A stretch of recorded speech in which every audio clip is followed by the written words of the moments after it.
several of you of late about LB 574. Because yes, it is legislating hate. Absolutely. No question about it. But also, it is taking away parental rights in medical decision making.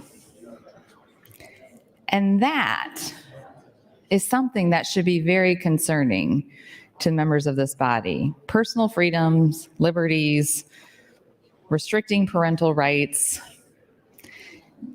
Even if you don't agree with the medical treatment, you're still getting in the way of parental rights and medical decision making. And I just can't imagine how the same people who are co-sponsors of that bill would feel about a bill that requires all children to get mandated vaccines, regardless of parental decision making. I don't think that people would be too pleased about that. I wouldn't be pleased about that. I wouldn't be pleased with this legislative body telling me what vaccines my children should or shouldn't have. I think that that is a choice between my husband, my doctor, myself. We decide what vaccines our children get. We look at what's recommended, we have conversations about it, and then we make our decisions. We don't consult the government on it. And that's what this bill will do. It will take away parental decision-making in medical choices for children. Just because you disagree with what those choices are, that's what you're doing. You wouldn't want it for vaccines. I don't know why you would want it for this, except for that you just don't like the medical treatment. So I would challenge my colleagues to think about that as we're moving forward. You don't have to care about legislating hate or hurting children. You should, but you don't have to. But I challenge you to be ideologically consistent. Do you believe in big government or do you believe in small government? LB 574 is big government nanny state. LB 626 is also big government nanny state. Ideological consistency would be a great thing. You don't want a helmet law because you don't want to be told what to do with your body, but you want to tell women what to do with their bodies. And you want to tell parents what to do with their children's bodies. It's very inconsistent. But then you don't want to tell parents what to do with their children's bodies because you don't want to mandate vaccines. And then you want parents to have parental rights because you want them to be able to vet every book, every lesson plan that comes into a public education setting. It's a very hard thread to follow. It's a very hard thread to follow. And the mental gymnastics around the inconsistency of it all, very challenging. Mr. President, how much time do I have left? 1 minute, 8 seconds. Thank you. AM 612 is LB 259. And LB 259 adds new language to the Liquor Control Act to allow holder of a farm winery license to obtain a retail license to sell beer or other liquor that is not produced by the farm winery for consumption on their premises. It did have opponents. It had several proponents. It came out of committee unanimous. I appreciate that LB 259 was brought forward. I think it is a needed change to help our family wineries as they become more of a destination and event venue. And I will just take my next time in the queue. Thank you, Mr. President. Thank you, Senator. Senator Blood, you are recognized to speak. Thank you, Mr. President. Fellow senators, friends all, I stand against the bracket, but in favor of the General Affairs Committee amendment. With that, I would ask that Senator Lowe please yield to a quick question.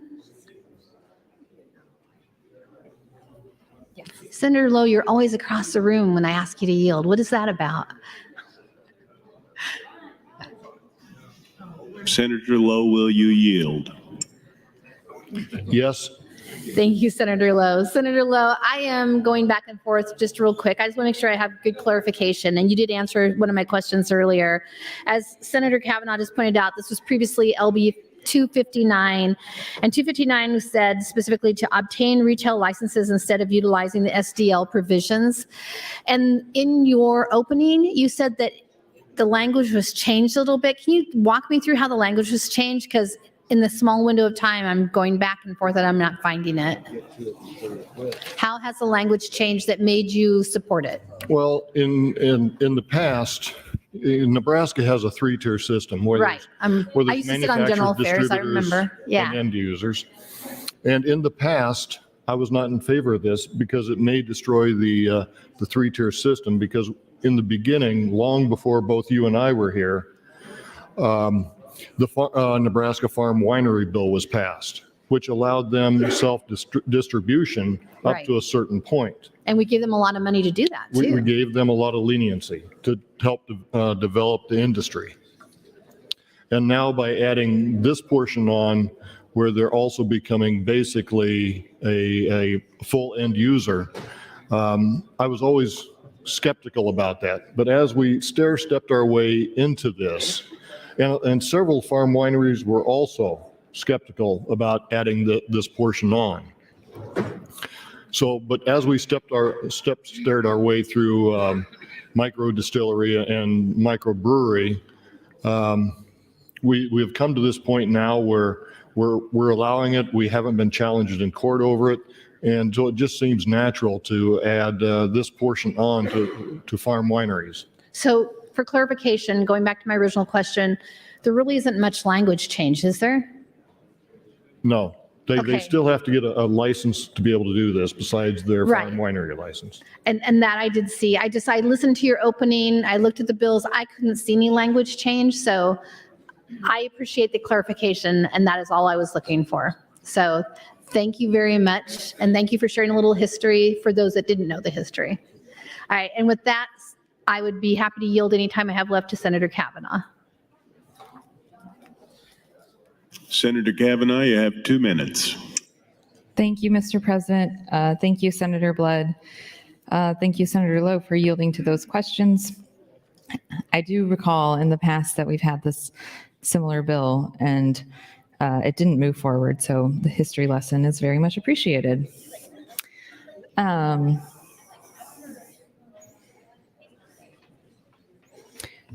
So LB 259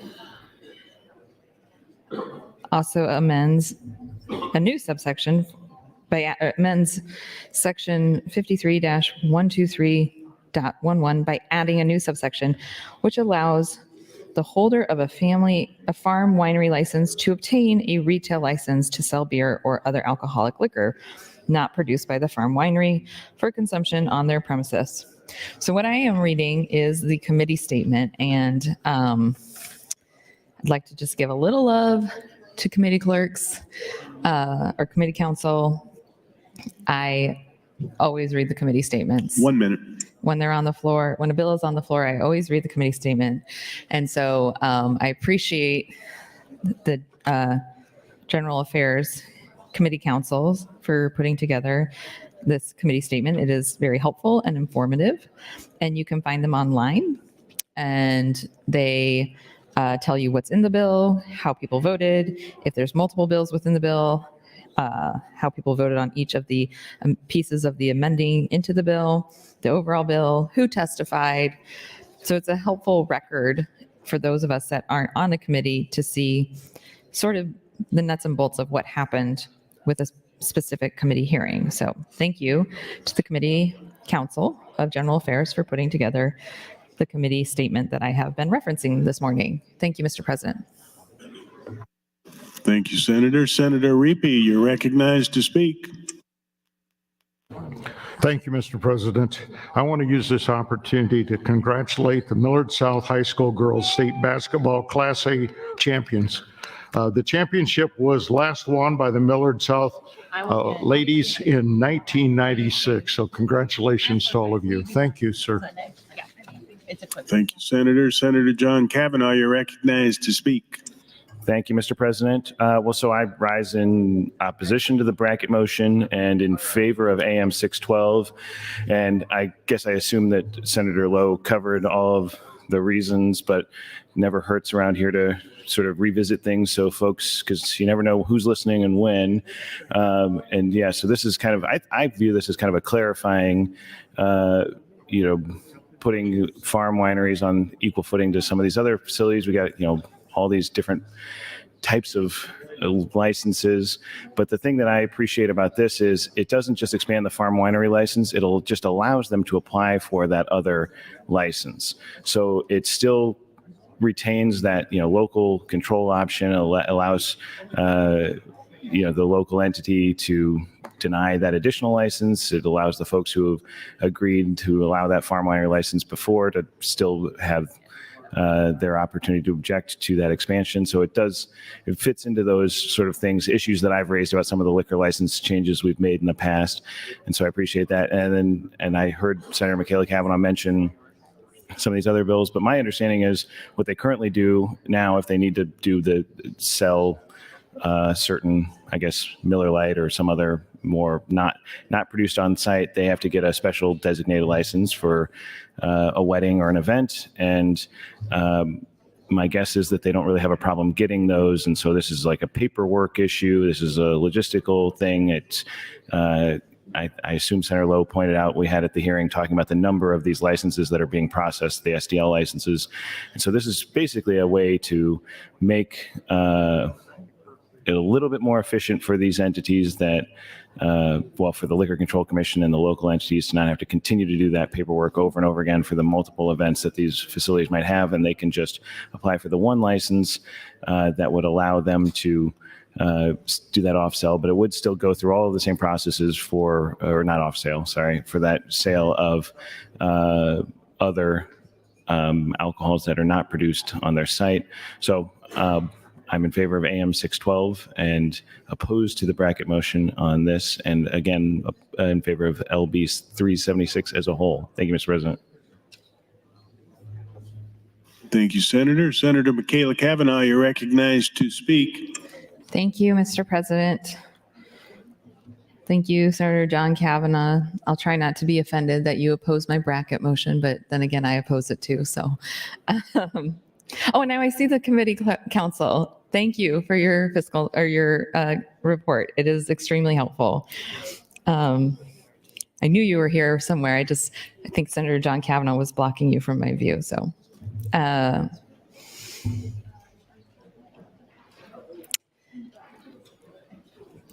going to share some of the opposition to LB 574. This is a opposition that was submitted online.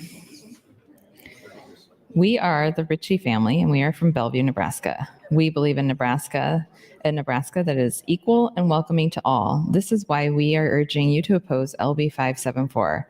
Healthcare is a vital part of life, and the psychological effects alone that this would have on our trans youth and my child would be devastating. When we found out that we were pregnant with our second child, we were excited to hear we were having a girl. We painted the baby room pink and lavender with butterfly decals on the walls. Little did we know that our life was going to be completely different than what we expected. From the moment our child could express himself, he knew who he was. He would adamantly argue with you if you were to call him anything other than a boy. You could see the pain and confusion in his eyes as everyone around him would call him a girl. We would bribe him with toys for him just to wear a dress or girly outfit to a special event. We quickly began to realize that this was not a phase, nor him just being a tomboy. We went to our pediatrician, who referred us to a child psychologist. These doctors told us, trust your kid, let them guide you. At age 6, our child asked us if we would start saying he instead of she.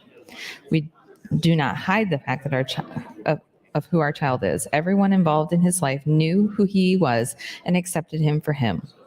This is not to say it was easy or that there is not grief. No one knows what obstacles are going to come before you as a parent or plans for this to occur.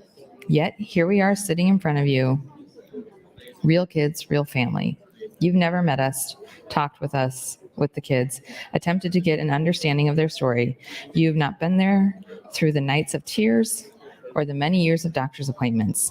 These laws are taking our kids' rights, our parental rights, and the necessary and many times life-saving health care away from the very thing you claim to protect. Our trained healthcare professionals, whom we have entrusted with guiding us through these very hard and real decisions, have said that gender-affirming care is essential to our child's livelihood. Listen to them. Listen to us. We are just trying to do what is best for our children. Enacting these laws does not change the fact that our son is transgender. It does, however, make him feel unwanted in a state where he was born and lived for all 13 years of his life. No one wants their child to have a harder road, regardless of the situation. These bills that are being introduced are putting unnecessary roadblocks in place that will not allow our kids to be their true selves.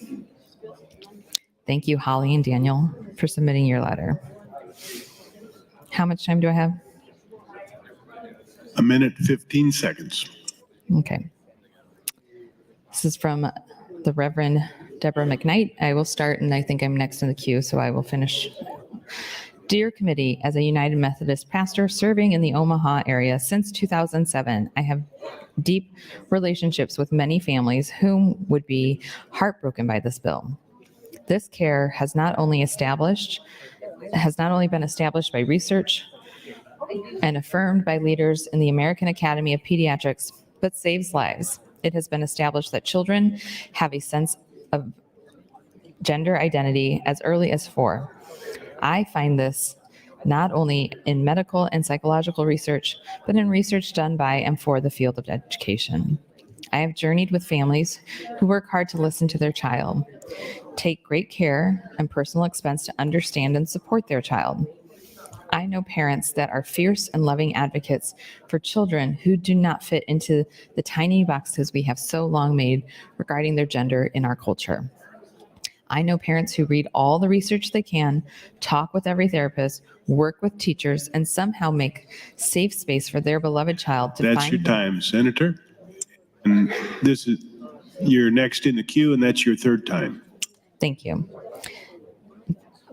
For their child to find the path that fits them best. Supportive families are scared to remove are sacred, and to remove their options for care is what I, as a pastor, might call a sin. I grieve at the very notion that this bill exists, but to enact it in Nebraska is violence. As a pastor, I have encountered many people protesting my work for safe space, inclusive space, and welcoming space. I think when you look into the eyes of the families I serve, you will see deep love, courage, and care. You will see how much they give of their whole hearts.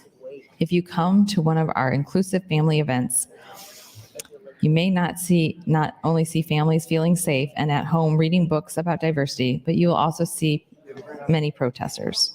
The protesters say it all. The look in their eyes, and you will see fear and hostility. People have used the Christian tradition to maintain these gendered boxes, but this does not represent the biblical narrative as much as it represents fear. Joseph's coat of many colors is a princess dress. We just don't like to translate it the same way we do for King David's daughter, Tamara. Our creation stories are filled with spectrums.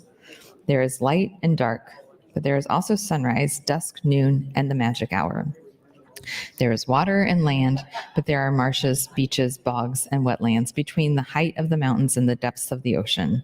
The earliest Christians welcome a sexual minority of their day when they opened the circle of relationship to the Ethiopian eunuch. Our faith can inspire us to do the work of love in a diverse world. Christian faith does not stand in the way of gender-affirming care. Quite the opposite. Christian faith supports access to health care that all may have life and have it abundantly. Thank you, Reverend McKnight.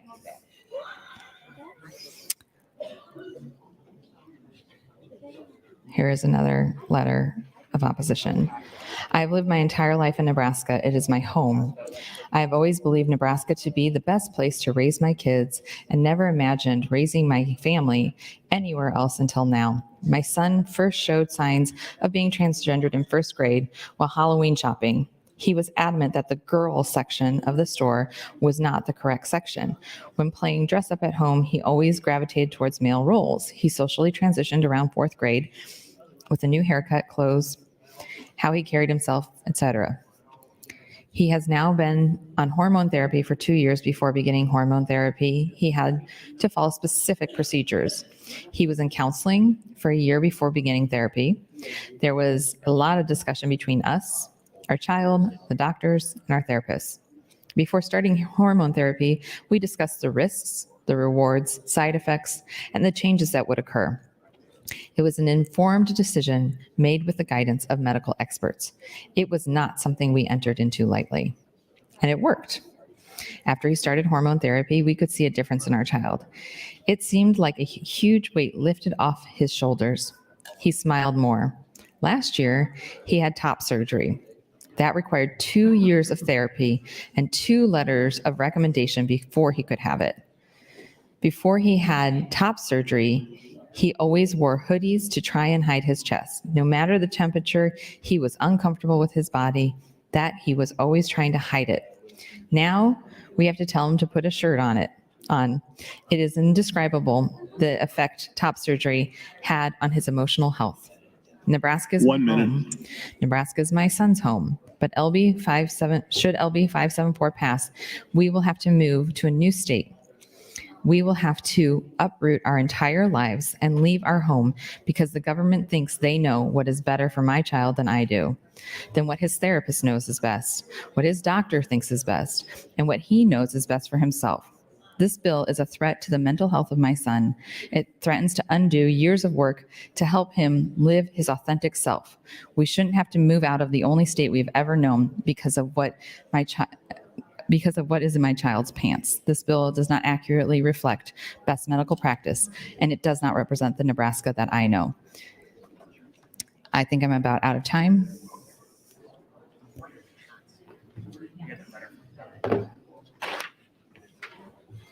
I yield the remainder of my time. Senator, you're recognized to close on the bracket motion. Thank you, Mr. President.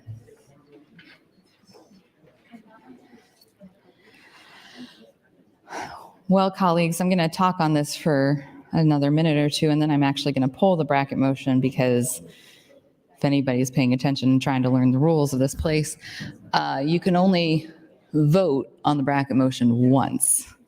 So I'm putting up a totally different motion so that we can vote on that motion so that I can save the bracket motion for later in the morning. And so just trying to educate. You can get out your big yellow book. I think it's yellow. And follow. There's a motions. And actually, I'm going to grab mine. My yellow book is always at hand and sticky notes. So that's committee appointments, APP, postpone, reconsider. Well, I don't have motions marked, so I got to go back. Okay, so motions. Rule 7, I think, is most of the motions. Rule 7(9) is motions to adjourn.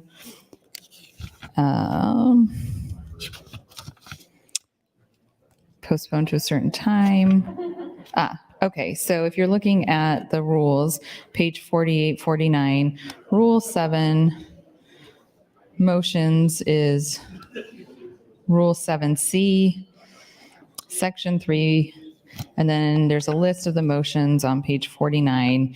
You have to recess, which is a priority motion, to adjourn, cloture, motion to reconsider. That's what you use when you're reconsidering your vote. For the previous question, I always forget what this one is. That is E. Any member may call for the division of a question which shall be divided if it comprehends. Oh, that's what we're doing right now. I divided the question. Okay. Any member may call for the division of a question which shall be divided if it comprehends propositions in substance so distinct that one being taken away, a substantive proposal shall remain for the decision of the legislature.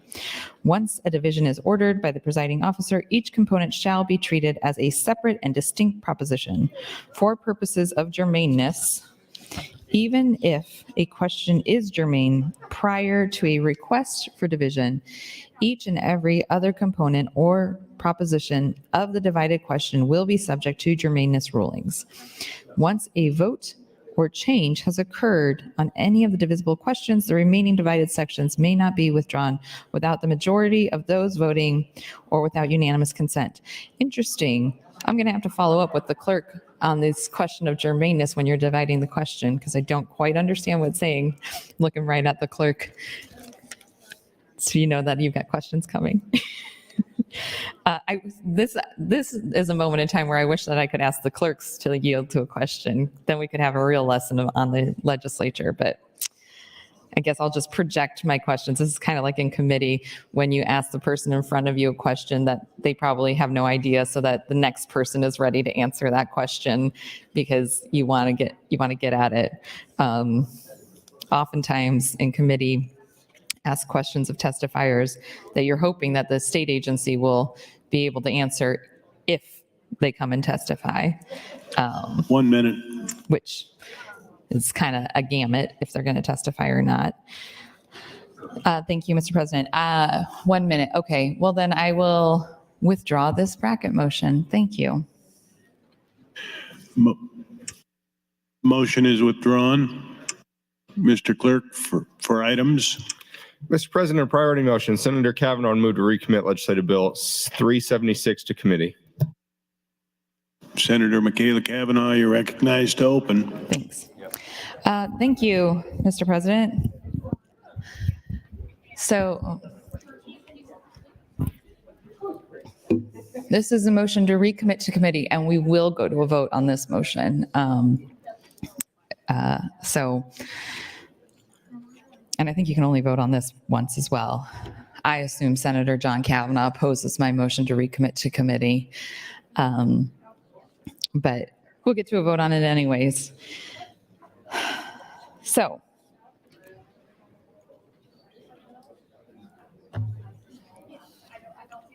Rule 7.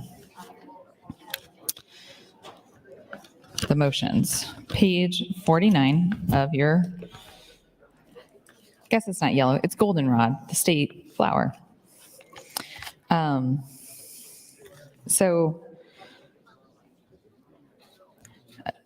Motion to reconsider. Motion for the previous question, which is dividing the question. To postpone to a certain time, which is what we call bracket motion, bracketing it until a certain time. That's the motion that I just withdrew. Now we're at motion to recommit to a committee. And that is what we're on currently. That is G, which if you want to read about it is, there's no description of G in here. I suppose because it's very self-evident. When you make a motion to recommit to committee, what you are doing is if we vote on this and it passes, then the bill goes back to committee, and the committee would then have to take additional action for it to come back to the floor. So I do recommend that you not vote for this, because this is a decent bill. This is an economic stimulus bill. It's going to help our family vineyards in Nebraska to increase the business and interest, especially when we're thinking about if people want to have a wedding or something at a vineyard or some sort of celebration at a vineyard, that they might want to have more choices in the beverages that are served there and have less limitation than just what is grown at the vineyard. So this is a good bill. It's an economic development bill. Okay, so after the motions, well, those are motions in writing and withdraw. And then there's that's section C7, Rule 7C, Section 3. And then Rule 7C, Section 4 is shall the debate cease. Section 5 is call of the House. Section 6 is postponed to a certain time. Section 7 is to reconsider. Striking the enacting clause is another great tool in the toolkit. If you're, now you should, whenever possible, if you have an amendment, you should try and have it drafted through bill drafters. Sometimes that is not possible, and you have to go through, just do a floor amendment on your pad. So your pad doesn't have to be just used for motions. It can also be used for floor amendments, and it's better to go through bill drafters. It's easier for the clerk's office to get those things into the record. But sometimes you can't. I think it was a couple of days ago, Senator John Kavanaugh withdrew his actual amendment and then did a floor amendment because there wasn't time to put together a formal amendment. So when you see, I think it's FA on the board, that's a floor amendment, as opposed to AM, which is just an amendment. So when I divided the question, did the courteous thing, which is to give a heads up. Don't have to, but dividing the question requires work of the clerk's office. And so if you can, it's nice to give staff a heads up so that they can have the question, the amendments ready to go so that they can go up on the board and be done quickly and appropriately.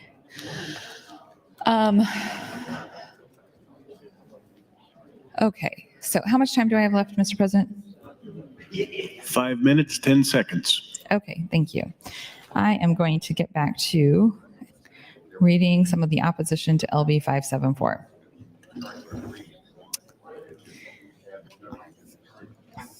I'm just going through some of these.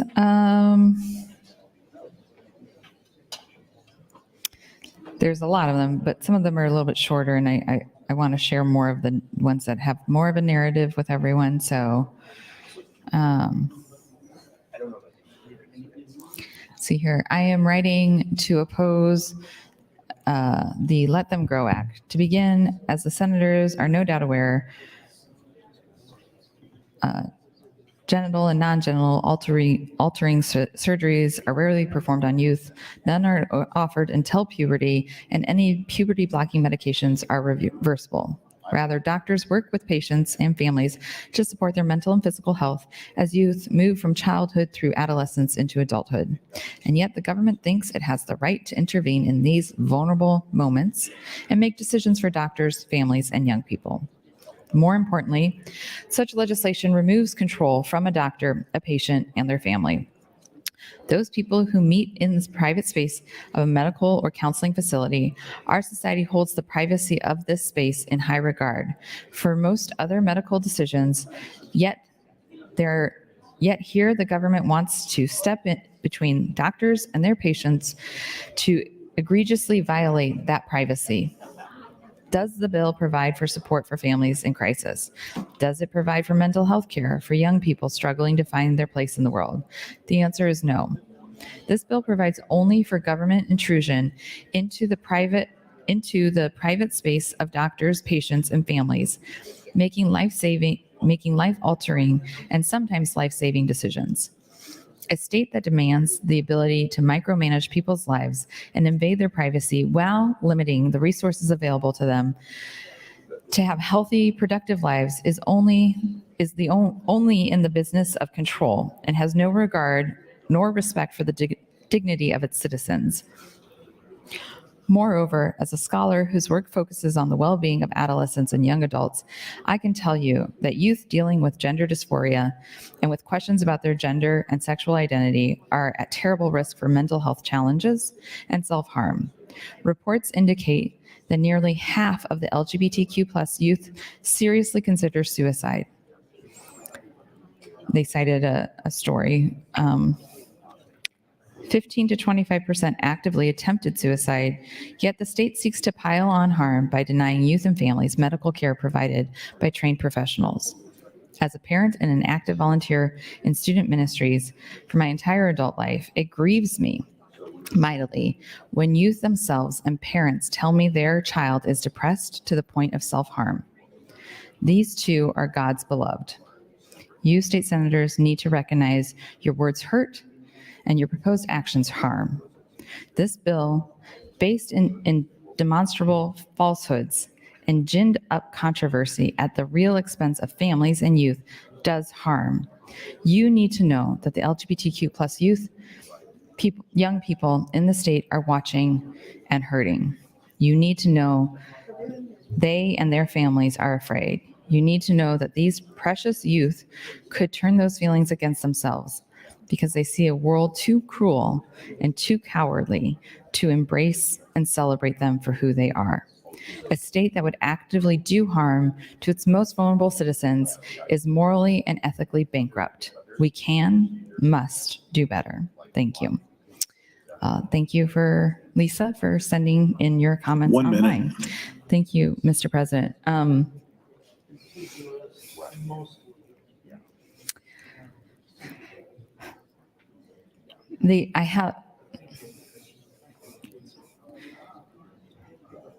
There's so many comments.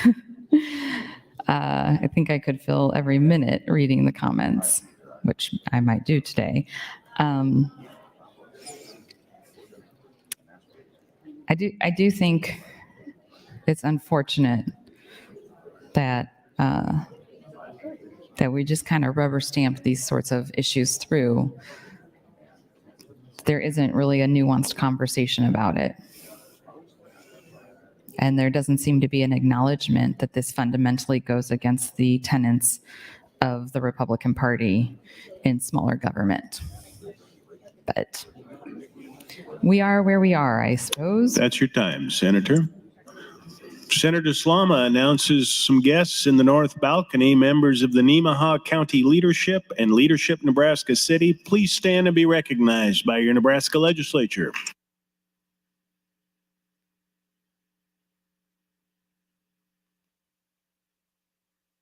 Senator Michaela Cavanaugh, you're recognized to speak. Thank you, Mr. President. So yesterday was International Women's Day, and out in the lobby, we saw citizen advocates who came here with Planned Parenthood. And just like I think we also had the Alzheimer's Association had citizen advocates yesterday as well. We sometimes have citizen advocates from AARP and from Nebraska Right to Life, various organizations. And when these citizen advocates come, they put in on those white slips of paper, they put in a note to their state senator. And everyone in this chamber has a choice. You can go out and talk to whoever's put a note in, whether it's a lobbyist or a citizen advocate, or you cannot. I very rarely go out and talk to people because, well, I'm usually talking on the microphone. But even when I'm not talking on the microphone, I like to stay in here. I like to hear what's going on. Every time I don't hear what's going on, I feel like I've missed some part of the debate, and I don't like missing part of the debate. But when my constituents put a note in, no matter what organization they're with, I always try to go out and talk to them. Sometimes I have to steady myself because I'm pretty sure that they're going to be mad at me about what they want to talk to me about. But I am their representative, and it is my job to go and listen to their concerns with kindness and compassion. Well, maybe the kindness and compassion part isn't my job. I view it as part of my job. I bring this up because I heard from many of your constituents that were here yesterday that several people were extraordinarily cruel, rude, and dismissive to their constituents. Colleagues, you don't have to go out there. You do not have to go out and talk to the people in the rotunda. However, if you choose to go out and talk to the citizens of Nebraska, I would implore you to exercise kindness and compassion.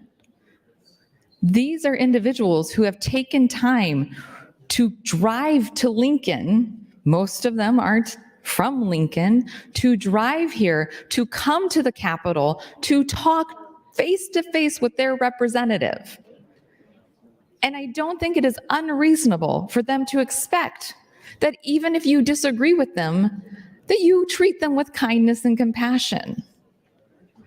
Just because they came with Planned Parenthood does not mean that they deserve cruelty. You do not have to like the organization that they came with. They are still human beings first and foremost, but they are also your constituents.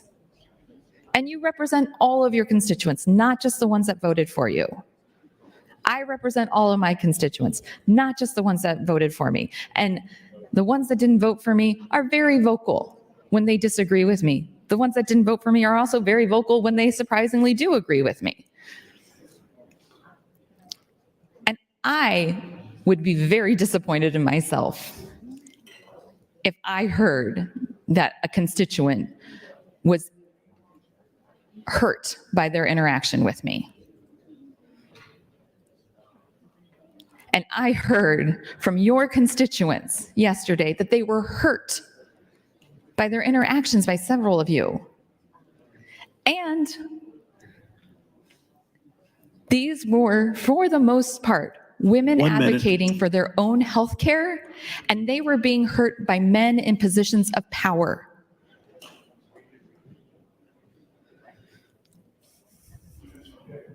It really does hurt my heart when I hear things like that.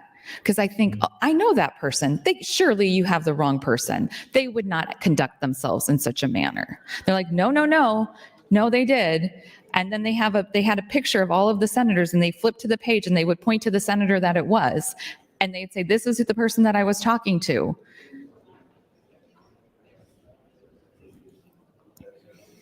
Please treat the people of this state with more dignity. And definitely treat your constituents with more dignity. You don't have to, of course. You don't have to listen to me. You don't have to legislate with kindness. You don't have to be gracious. But it would be really... That's your time. Senator, you're next in the queue. Thank you, Mr. President.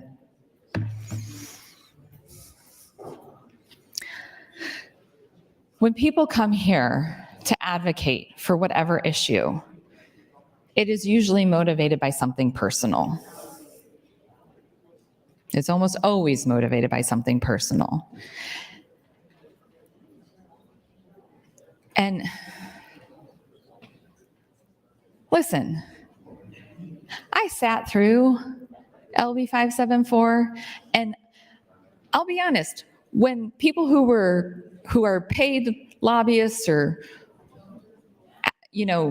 coming in as part of their job, I don't tend to listen to them very much on a lot of sides. But anytime an individual came to share a personal story, they had 100% of my focus. 100% of the time. The people that came in support of LB 574, there were parents that came in support, and I gave them 100% of my focus because that is what they deserved. As citizens of this state coming to testify on something personal to them, that's what they deserved. If you're not willing to give that, why do you want to leave them with a bad experience? Why would you want to leave your own constituents feeling like the process is against them, that their own senator is against them, that nothing that they do, nothing that they advocate for matters because you won't even approach the conversation with an open heart? That makes no sense. It makes no sense.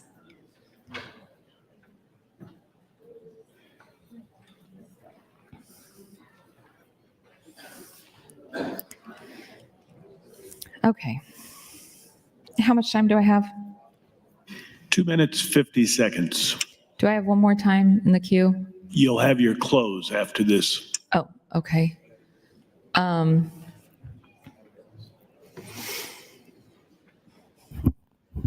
Okay. I'm trying to skim some of these before I start reading them because, I'm reading it, and while these are not my words, they're somebody else's words, I'm trying not to find things that are a personal attack on any of my colleagues. So I skip over those.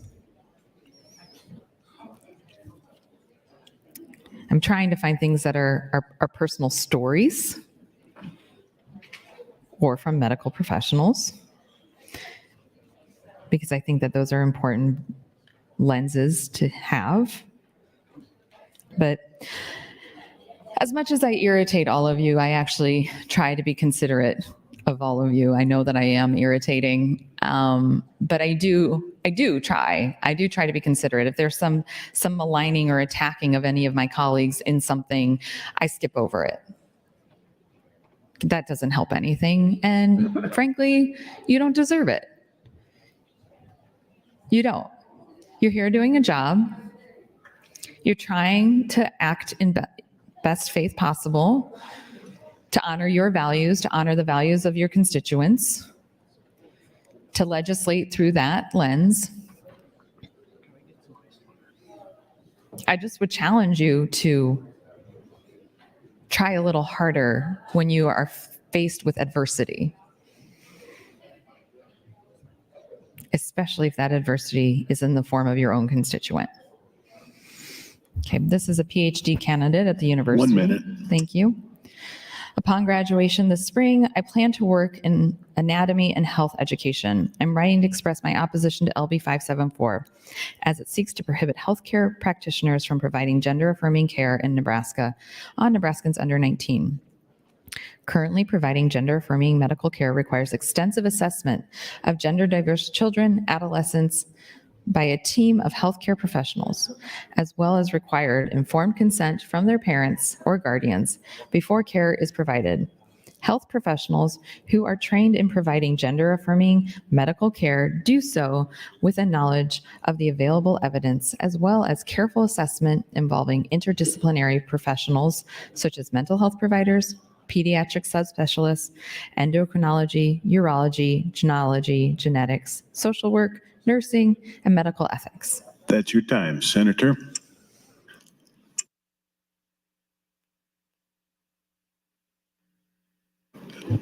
You're recognized to close, Senator. Thank you. This is from a PhD candidate. This is their letter. One moment. Thank you. Gender, thankful we have the pages here because I need a glass of water. Gender-affirming medical care for adolescents and children can be categorized into fully reversible puberty-delaying blockers, partially reversible hormone therapy, and irreversible surgical treatments, all of which are part of the standards of care delineated by the World Professional Association for Transgender Health, or WPATH. Younger adolescents who utilize gender-affirming care are started on the reversible treatments, and irreversible treatments are generally reserved until the patient reaches the age of majority. Given that the medical administration, given that the medical care administered to minors is either fully or partially reversible, this bill is not necessary to protect children and will in fact lead to negative outcomes. Emerging evidence has shown that this medical care, when used as part of a broader treatment approach, improves the health and well-being of gender-diverse children and adolescents. There are dire consequences of banning gender-affirming medical care for Nebraskan youth and adolescents. In 2022, more than 50% of transgendered and non-binary youth considered suicide. Transgender youth are 6.7 times more likely to attempt suicide than other teens. While some proponents of this bill argue that gender-affirming treatment is detrimental, I would argue that the impact of consistent and persistent mental illness and suicide are more harmful to thousands of Nebraska youth and adolescents. This bill would be harmful to healthcare providers as well. LB 574 contradicts the professional tenet to follow evidence-based medical guidance as the legal expectation by actively discouraging providers from following standard medical practice. As a future health educator, member of the LGBTQ+ community, and a community member, I am convinced that the bills like this are the reason many young people are leaving Nebraska and considering not raising families or starting careers in the place they once called home. Nebraska should not restrict access to healthcare that children and adolescents of the state may need in order to protect the health and safety of transgender youth and adolescents in the state of Nebraska. I urge you to oppose LB 574. How much time do I have? 2 minutes, 9 seconds. Thank you, Mr. President. So colleagues, we're going to go to a vote on the motion to recommit to committee. Definitely encourage you to vote against it.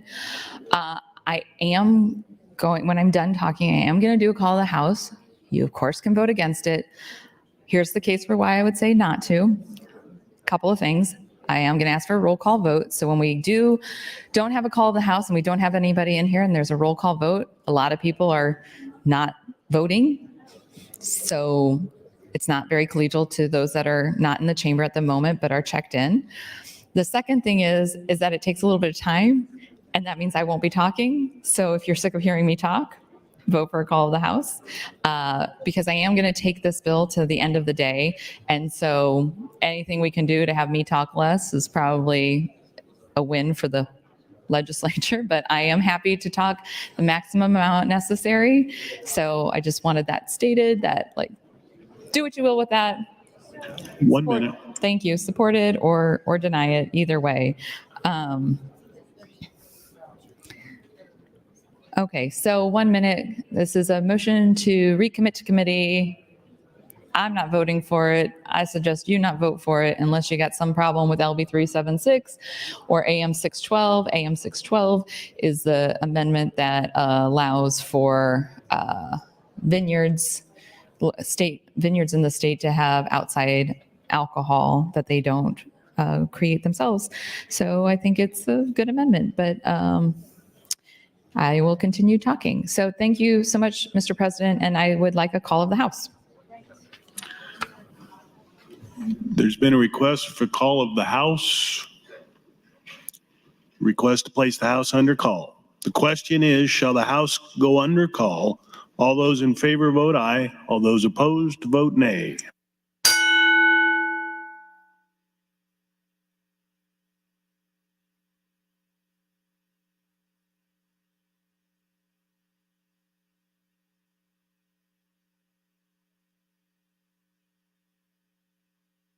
Record, Mr. Clerk. 13 nays, 8 nays to place the House under call.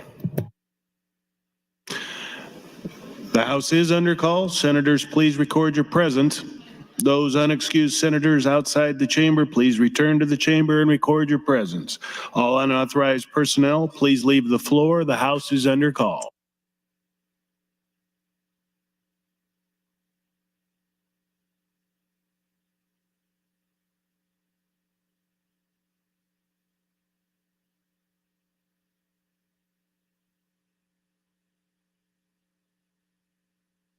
Senator Dover has some guests in the north balcony. Fourth graders from Bel Air Elementary in Norfolk, Nebraska. Please stand and be recognized by your Nebraska Legislature.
Senator Wishartz, Frederickson, Walls, DeBoer, Brewer, Dungan, Brandt. Please return to the chamber. The House is under call.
Senators DeBoer and Dungan, please return to the chamber. The House is under call.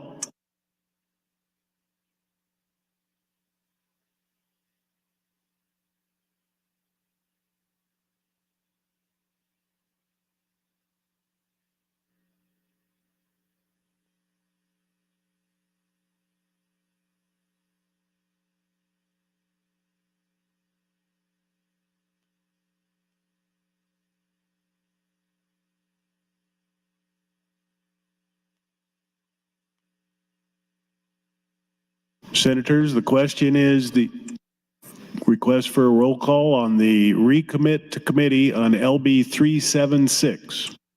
Mr. Clerk.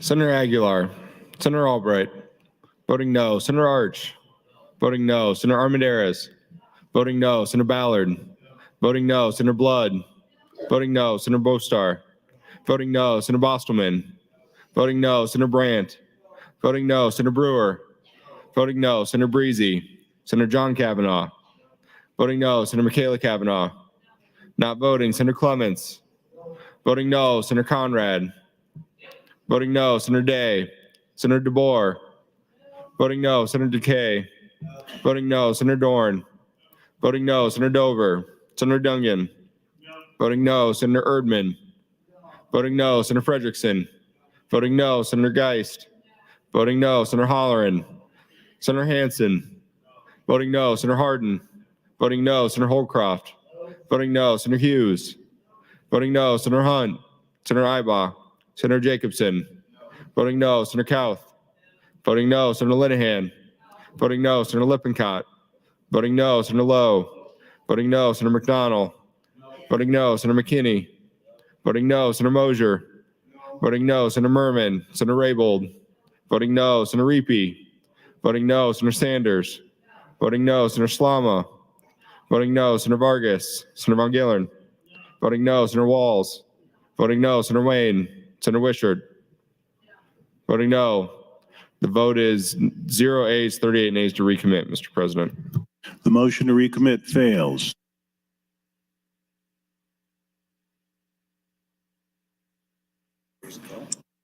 I raise the call, and we return to debate on AM 612 with LB 376.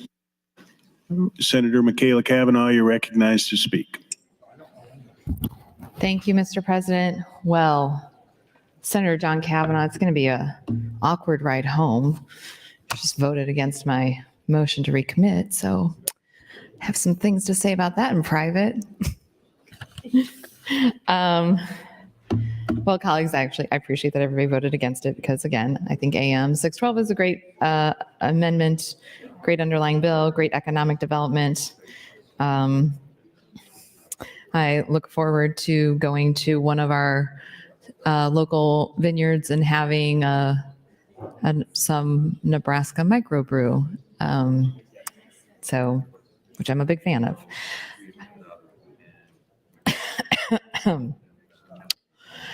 Okay, so we'll definitely get to a vote on AM 612 this morning. I did want to talk about continuing the conversation about our visitors yesterday. When we just had the call of the House, we paused for a moment to acknowledge those that are visiting up in the balcony. Yesterday, right before we adjourned, literally right before we adjourned, the citizen advocates that came with Planned Parenthood were acknowledged when the balconies were completely empty. And they had submitted their acknowledgement form about 40 minutes earlier. We had finished debate on Senator Linehan's priority bill after their form had been submitted. We had started debate on this bill. There were numerous opportunities for them to be acknowledged, and it was only until they were gone and almost nobody was left in this chamber that they were acknowledged. And that is so disrespectful and rude. And I'm saying it publicly because I don't want to see that ever happen again. And if there is any group that ever comes here and submits a form like that and is not acknowledged with some level of just regular course of business, I would like that group to tell me. And I don't care if you are a group that I do not agree with. Please tell me that should not happen. When our citizens come to be acknowledged, it should be done in a timely manner. Always. We cannot pick and choose if we agree with our citizens or don't agree with our citizens. I don't care what school group comes up there, how I feel about anything about them. If they are acknowledged, I stand up and I applaud. I do not care who it is, and no one in this chamber should care who it is. If you are a citizen of Nebraska and somebody has put in a form for you to be acknowledged, you should be acknowledged in a timely manner. Period. I also heard, I think it was last week, from individuals who came, who filled out the form and wanted to be acknowledged by me as representing when, Senator Kavanaugh would like to acknowledge, and they were told that I had maxed out on the number of people that could be acknowledged for the day. That's not a thing. That is not a thing. So again, citizens of Nebraska, if you come and you would like to be acknowledged by your Nebraska legislature and you are denied for whatever reason, put in a little white sheet to me and I will come out. Even if I am filibustering, I will come out to help resolve the situation. Gun lovers of America, if you are denied, put a note into me and I will come out and help resolve the situation. Atheists of America, same thing. It doesn't matter who you are. We are your Nebraska legislature. We are here to serve you, and we have a policy of recognizing individuals in the balconies. What a precedent we are starting to set of disrespect for the people of this state. That's your time, Senator. Senator Erdman, you are recognized to speak. Thank you, Mr. President.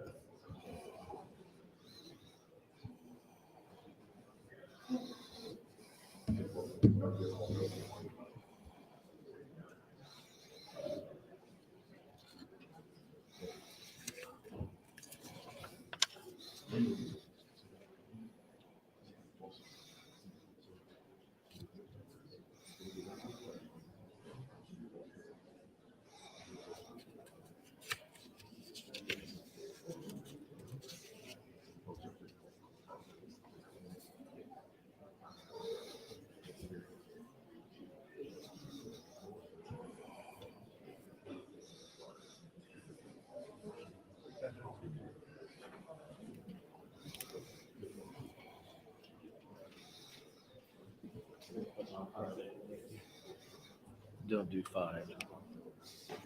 Do a minute. Do a minute.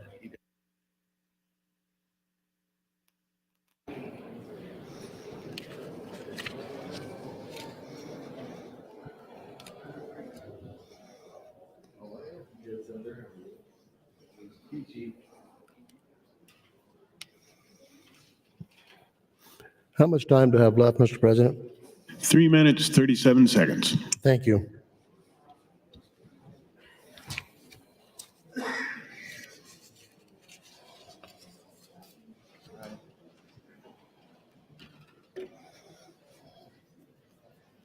So, how about 2 minutes? Okay.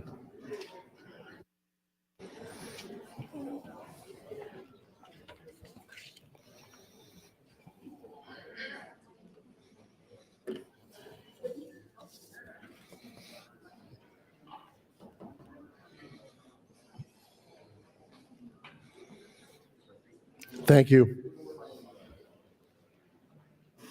Thank you, Senator Erdman. Senator Michaela Cavanaugh, you're recognized to speak. Thank you, Mr. President.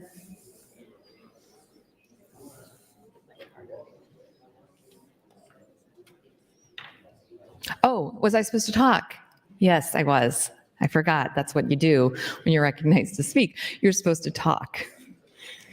If you want to stand silently, probably you shouldn't get in the queue. But that was a fun exercise. Senator Erdman, thank you. Thank you also for building the case for never introducing a dilatory motion against me, because if you're going to do things like stand silent for 5 minutes during floor debate on the clock, I now feel very secure and no dilatory motions being made against me. Okay, so we are on AM 612. We have not voted on the underlying AM. And I have another motion pending, and I have asked that it be put on the board after we vote on AM 612. So I am, Senator Lowe, just so you know, I am going to sit down so we vote. So you might be asked to close on the AM.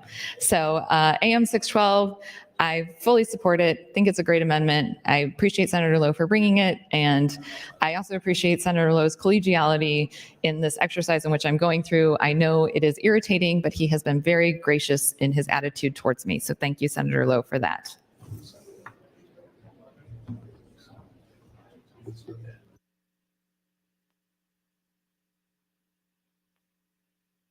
Senator Lowe, you're recognized to close.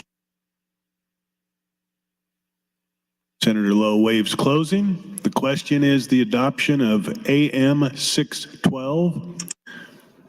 All those in favor, vote aye. All those opposed, vote nay.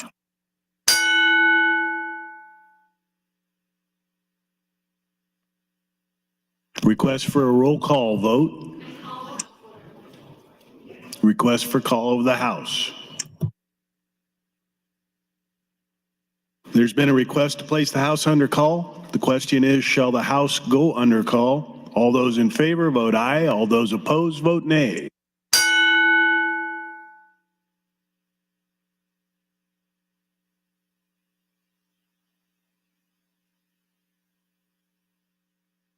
Record, Mr. Clerk. 12 ayes, 7 nays, place the House under call. The House is under call. Senators, please record your presence. Those unexcused senators outside the chamber, please return to the chamber and record your presence. All unauthorized personnel, please leave the floor. The House is under call.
Senators Blood, Wishart, Lippincott, Bostar, please return to the chamber. The House is under call.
All members are present. The question is the adoption of AM 612.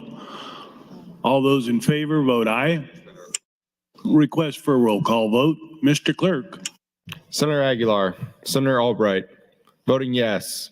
Senator Arch, voting yes. Senator Armendariz, voting yes. Senator Ballard, not voting. Senator Blood, voting yes. Senator Bostar, voting yes. Senator Bostelman, voting yes. Senator Brandt, voting yes. Senator Brewer, voting yes. Senator Breezy, Senator John Kavanaugh, voting yes. Senator Michaela Kavanaugh, voting yes. Senator Clements, voting yes. Senator Conrad, voting yes. Senator Day, voting yes. Senator DeBoer, voting yes. Senator DeKay, voting yes. Senator Dorn, voting yes. Senator Dover, Senator Dungan, voting yes. Senator Erdman, voting yes. Senator Frederickson, voting yes. Senator Geist, voting yes. Senator Holleran, Senator Hansen, voting yes. Senator Hardin, voting yes. Senator Holcroft, voting yes. Senator Hughes, voting yes. Senator Jacobson, voting yes. Senator Kauth, voting yes. Senator Linehan, voting yes. Senator Lippincott, voting yes. Senator Lowe, voting yes. Senator McDonald, voting yes. Senator McKinney, voting yes. Senator Mosier, voting yes. Senator Merman, Senator Raybold, voting yes. Senator Reapy, voting yes. Senator Sanders, voting yes. Senator Slama, voting yes. Senator Vargas, Senator Von Gillern, voting yes. Senator Walls, voting yes. Senator Wayne, voting yes. Senator Wishart, voting yes. Vote is 40 yeas, no nays, Mr. President. AM 612 is adopted. I raise the call.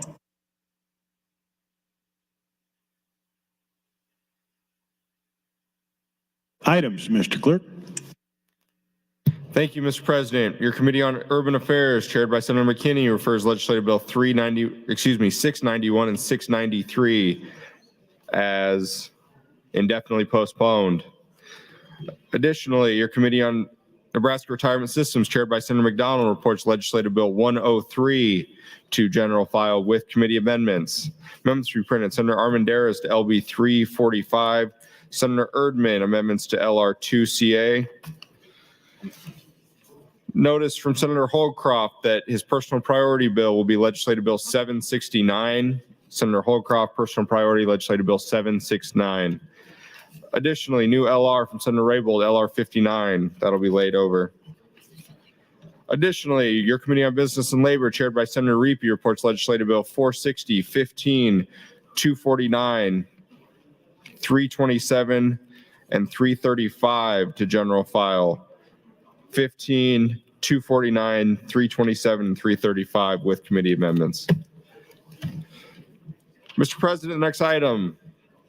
Senator Lowe would offer AM 613. Senator Lowe, you're recognized to open. Thank you, Lieutenant Governor. We are now moving at a blazing pace.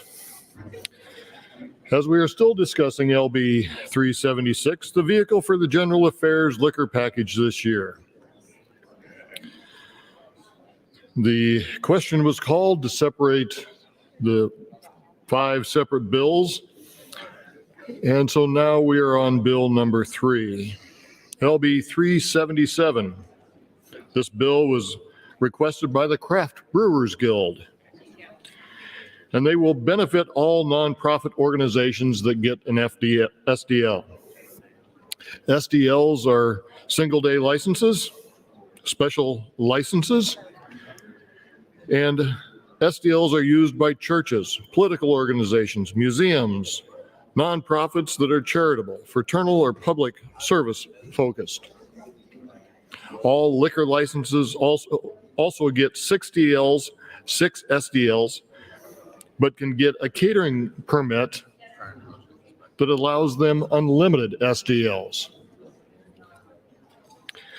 LB 377 is part of a 5-year effort to update and fix issues around SDLs.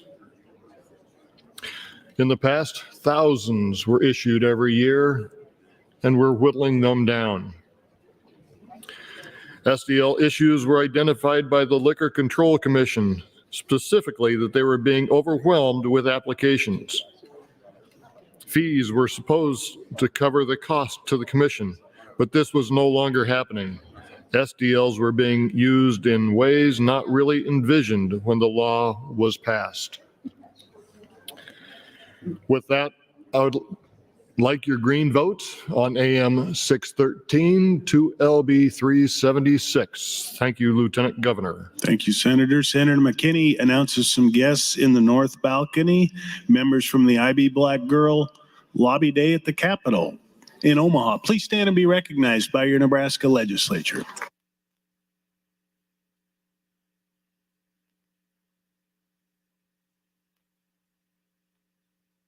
Senator Michaela Cavanaugh, you're recognized to speak.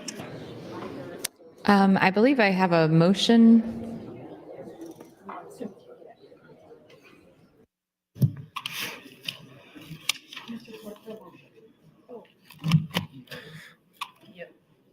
Mr. President, Senator Michaela Cavanaugh would move to bracket Legislative Bill 376 until May 31st.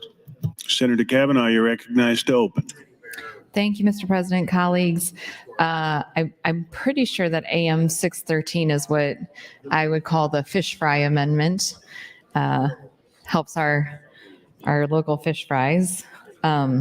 So again, I support AM 376. So I've made some comments this morning about the lobby day yesterday for Planned Parenthood citizen advocates, and how things went. How some of the people that were here yesterday, the citizens of Nebraska that were here yesterday, how they communicated to me how things went. Since I started talking about this, I have received numerous text messages, emails, and direct messages on social media. Apparently, this was a bigger problem than I was aware of.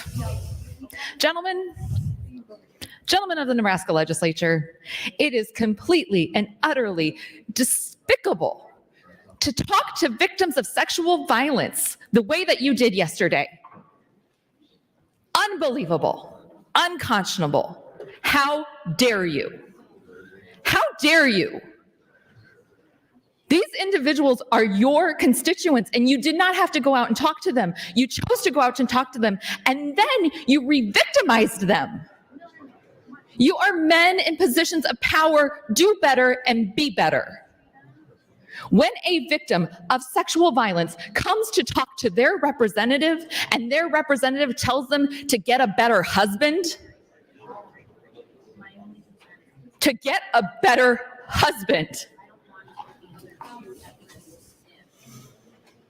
I am disgusted. I am disgusted.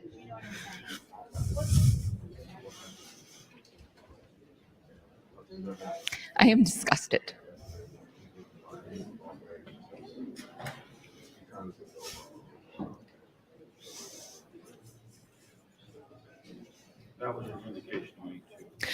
You are failing the people of this state, gentlemen.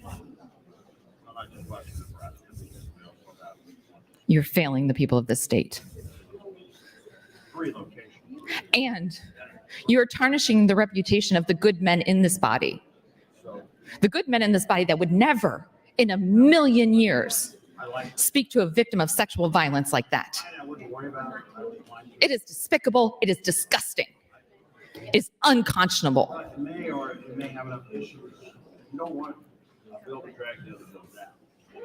Unconscionable.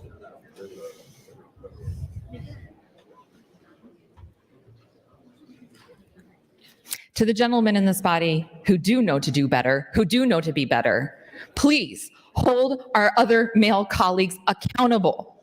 That's why I wanted to focus on bills that really made a difference. You serve with the largest class of elected women in the history of the Nebraska Legislature. He does.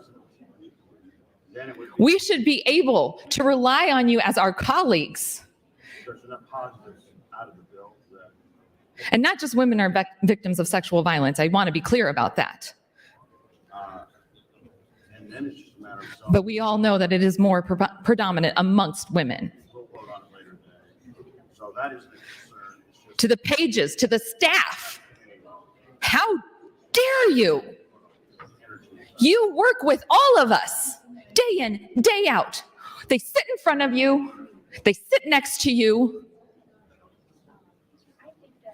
You don't know our lives. You don't know our stories.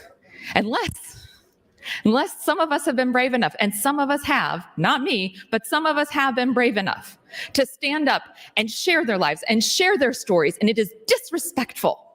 It is disrespectful to those individuals for you to go out there and talk to your own constituents like that. It is disgusting. And if there were a way to censure you, I would figure it out, but there isn't, unfortunately. You can just be that terrible. So I ask the rest of you to hold our colleagues accountable. I don't ever want to hear from anyone, and I don't care who they are. I don't ever want to hear from another citizen in this state that a person in this chamber talk to them like that. And not just one person. I have been given the names of at least five of my male colleagues who treated their own constituents like that. And I'm not going to name any of them. So if any reporter comes up to me to ask, the answer is no, I'm not going to name them because it is not for me to name them. And I don't need to name them for them to know exactly who they are. you don't have to worry about.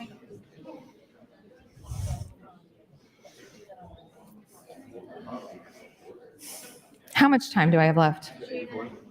4 minutes, 15 seconds. I'm the only one in the queue. Okay, well, great. Honestly, I need a minute. I need a minute to cool down. I'm upset, I'm angry, I'm hurt, I'm frustrated. I'm the only one in the queue. So I'm just gonna sit down and we're gonna vote on this. Call of the House, roll call vote, regular order. It's been a request for a call of the House, right?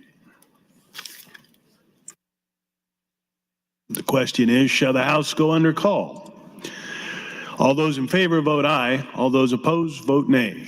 And has she requested?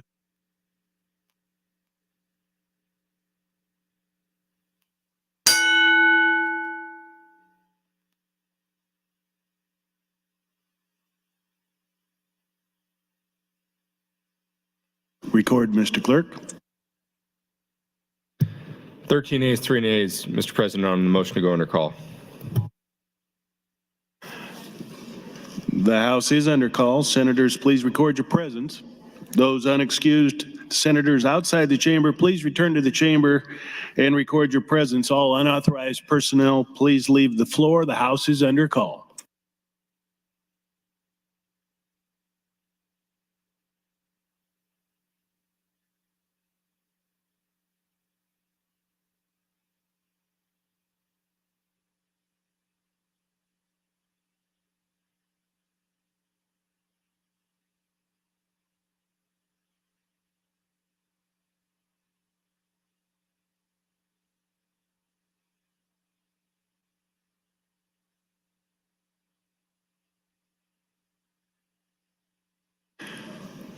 Senator Erdman has some guests in the north balcony, members of the Sydney High School, Sydney Dance and Cheer. Please stand and be recognized by the Nebraska Legislature.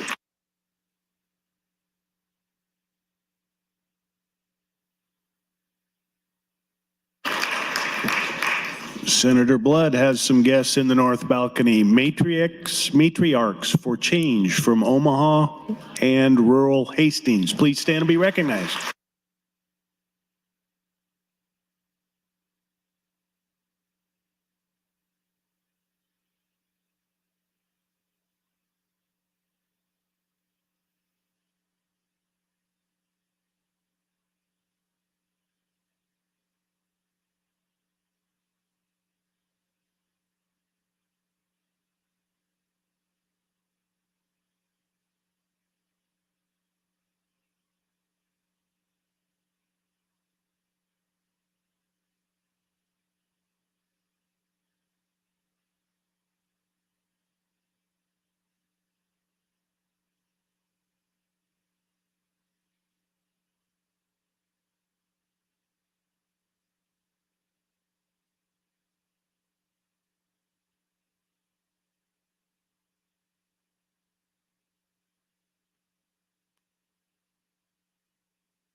Senators Kauth and Mosier, please return to the chamber. The House is under call.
All unexcused members are now present. Senator John Kavanaugh, you're recognized to speak. I raise the call.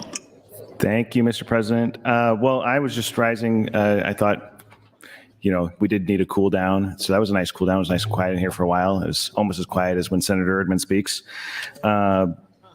But this is AM 613. I oppose the bracket motion, but I'm in favor of AM 613. And this is the one that I believe I was quoted as calling the fish fry amendment or something like that, or fish fry bill. So what it does is right now, these sort of charitable organizations, fraternal organizations can only get 6 SDLs, special designated license or daily license. Is that what it's called? SDL, I guess, a year. And what they do is if they need, say, a church or somebody needs more than 6, they'll just have a different organization or somebody else file for these licenses. So I think this is, I like this bill because it ups it to 12, which means you can have 12 separate SDLs under one organization. So Knights of Columbus at a particular church can apply for 12, which would be their 6 fish fries plus their summer festival plus something else. And I think that allows us to, one, know it's clearer that we just have one organization applying for these licenses. So it's a clear kind of capture of that information. And we don't have people who are essentially going around the law through some mechanism. And so whenever we can make sure that people can comply with the law and achieve their objectives, that's a good thing. So that's why I'm in favor of AM 613. I do know I would just tell you that some folks came and testified against it. I think they made some valid points, and I just disagree with the particular point that this will actually increase the number of SDLs these organizations get. I think that the church organizations or whoever, charitable organizations that apply for these SDLs are just going to do it the way that they've been doing it. They're going to get the number they need. This just allows them to do it in a more straightforward, clear way. So that's why I encourage your yes vote on AM 613 and I guess your no vote on the bracket motion. And I continue to support LB 376. Thank you, Mr. President. Thank you, Senator. Senator Conrad, you're recognized to speak. Thank you, Mr. President, and good morning, colleagues. I rise in opposition to the bracket motion and in support of the committee amendment and the underlying bill, but I wanted just to take a moment to provide a note on kind of where I'm seeing things from this vantage point at this moment in the session. So to start off with, I know that members continue to be frustrated by the lengthy deliberation on some of these technical bills or less substantive or hot button bills, but I do want to note again that there are benefits that derive to the institution for extended debate and deliberation. For example, I know that many members were very frustrated about the length of time spent on some gubernatorial nominations, but I do want to note, and you've seen, I think, in your inboxes from the clerk's office, that one byproduct of that extended debate was an effort that Senator Michaela Cavanaugh championed to make sure that all members had better access to information about gubernatorial nominees that will be coming through the body for approval, as of course they always do in regards to our separation of powers and checks and balances and providing confirmation to gubernatorial appointees. So that's never going to grab a headline, but is important work that fortifies the institution and improves our role. That is one byproduct of what a longer debate on gubernatorial nominees earlier in the session has already borne fruit and brought forward. The other thing that I want to just note is that I do think that it is important that Senator Cavanaugh has an opportunity to again utilize the rules and the time as she sees fit to represent her constituents. And I can tell you that she is definitely giving voice to many Nebraskans who are very concerned, deeply hurt by a lot of the issues that the legislature is taking up and prioritized. During her time on the mic, I've had an opportunity to visit with many constituents in my district, in my home community of Lincoln, and across the state who've come to their legislature, parents who are in a lot of pain, trying to assess exactly what some of these legislative priorities mean for them and their families and their vulnerable children. And so I don't want to divorce that from the record because it's real and it's happening daily and it's important and needs to be noted. And I'm sure many of you are having these conversations as well.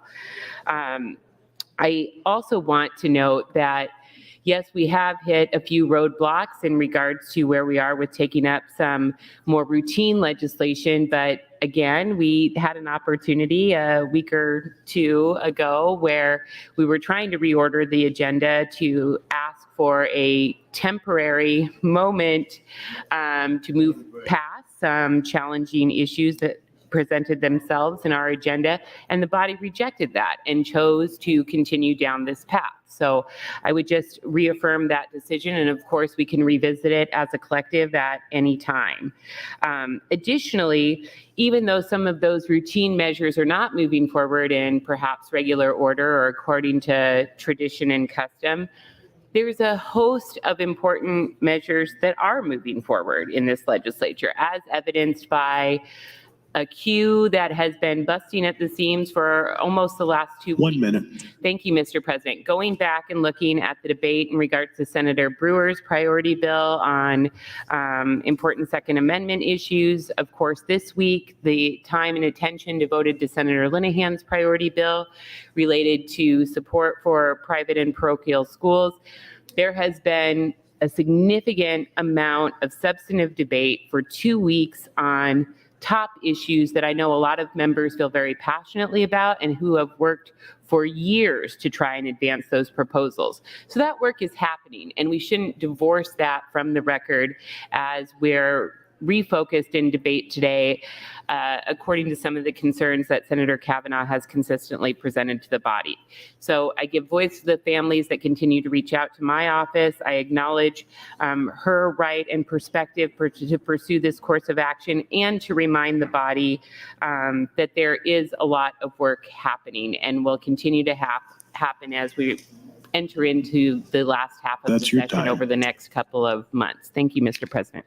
Thank you, Senator. Senator Armendariz has some guests in the South Balcony, fourth graders from Heritage Elementary in Bennington. Please stand and be recognized by the Nebraska Legislature.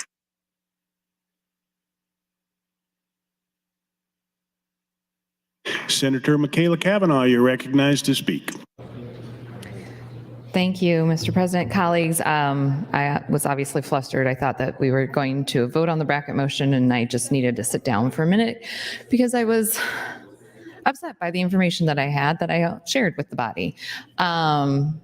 So I just wanted to reset. I appreciate everybody giving the call of the House. Though I guess it was at not the time that I intended it to be. So I apologize for that mistake. I have now received people asking who I'm talking about, and I have already said I'm not going to say. These individuals know who they are, and hopefully acknowledging their actions publicly will give them pause, make them rethink their behavior, and do better in the future. There isn't any recourse in the legislature for this type of behavior to begin with, and that's that.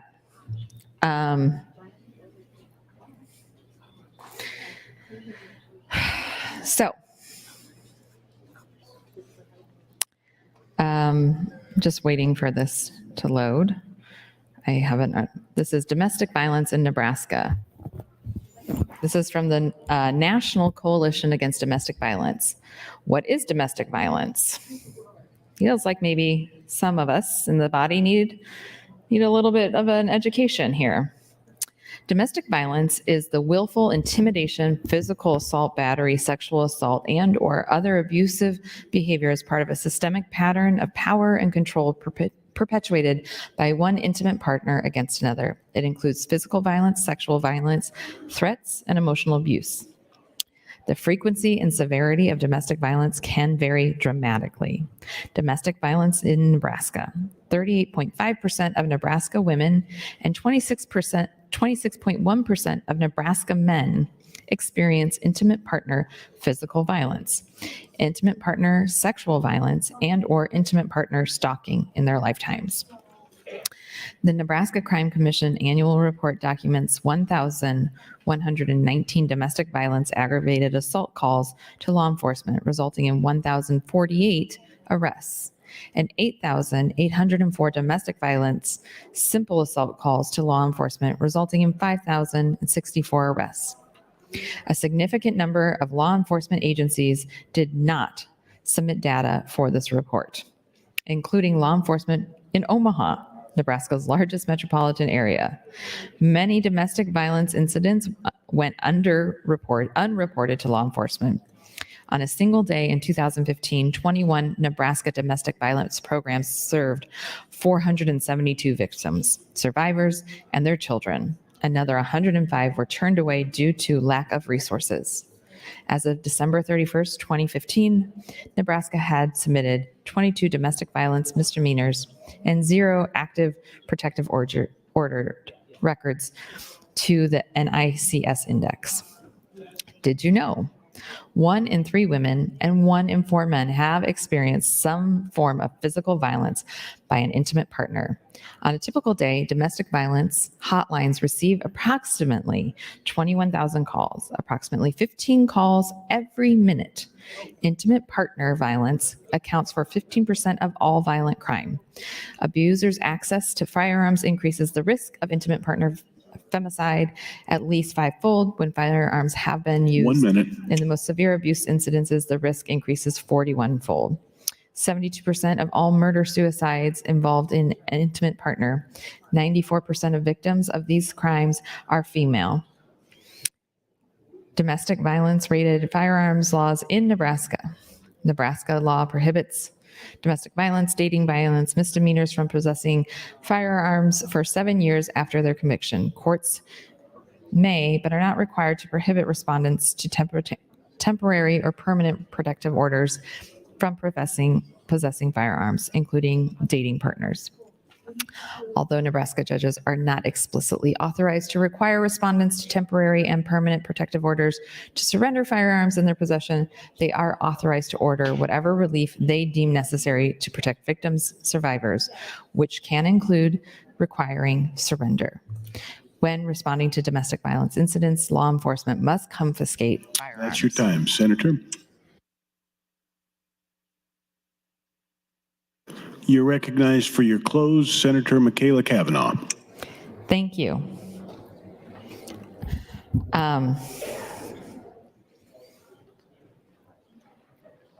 They authorize but not required to confiscate any firearms that are in plain view if they believe it is necessary to protect themselves or others. Domestic related, well, there's a bunch of stats. Anyone experiencing domestic violence, intimate partner violence, there's local organizations, but I just happen to have a national hotline number in front of me. It's 1-800-799-7233. So domestic violence hotline, 1-800-799-7233.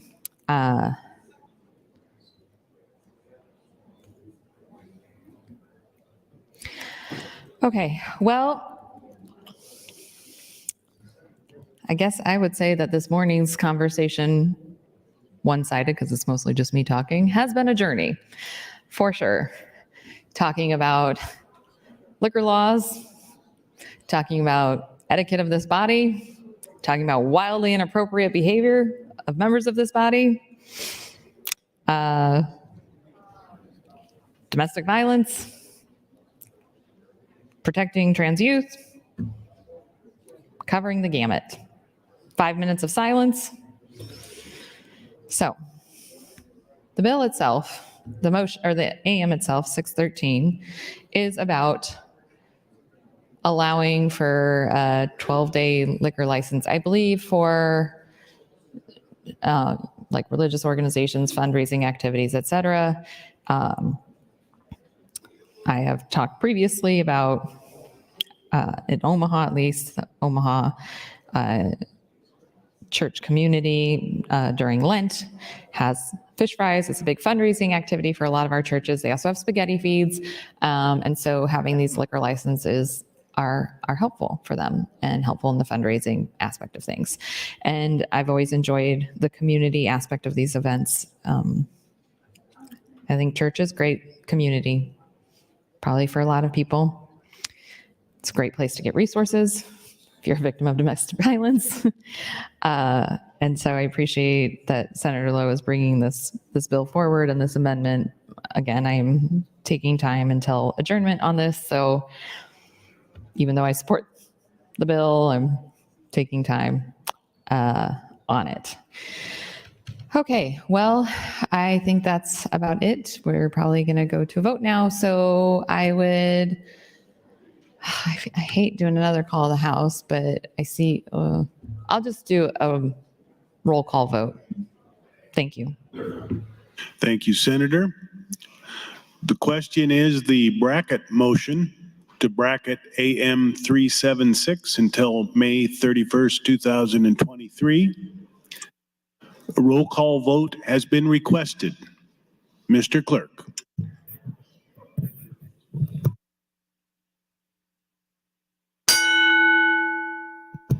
Senator Aguilar. Senator Albright. Voting no. Senator Arch. Senator Armendariz. Voting no. Senator Ballard. Senator Blood. Voting no. Senator Bostar. Voting no. Senator Bostelman. Senator Brandt. Senator Brewer. Voting no. Senator Breezy. Senator John Kavanaugh. Voting no. Senator Michaela Kavanaugh. Not voting. Senator Clements. Voting no. Senator Conrad. Voting no. Senator Day. Voting no. Senator DeBoer. Senator DeKay. Voting no. Senator Dorn. Voting no. Senator Dover. Senator Dungan. Voting no. Senator Erdman.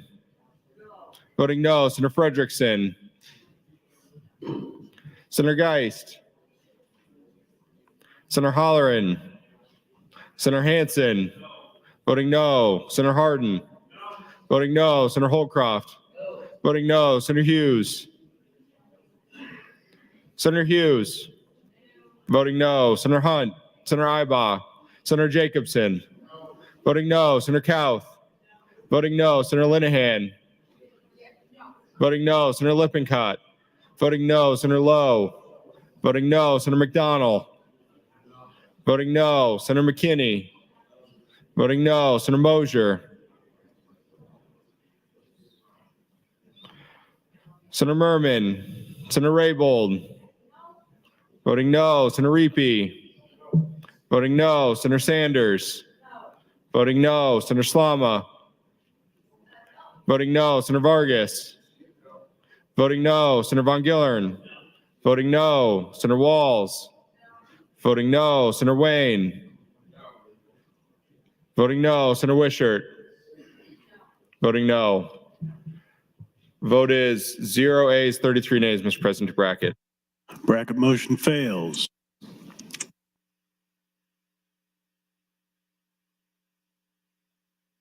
Mr. Clerk, for a motion. Mr. President, Senator Michaela Kavanaugh moved to reconsider the vote just taken on MO 64. Senator Michaela Kavanaugh, you're recognized to open. I know it's not February anymore, but I'm sure I'm not the only one feeling Groundhog Day right now. So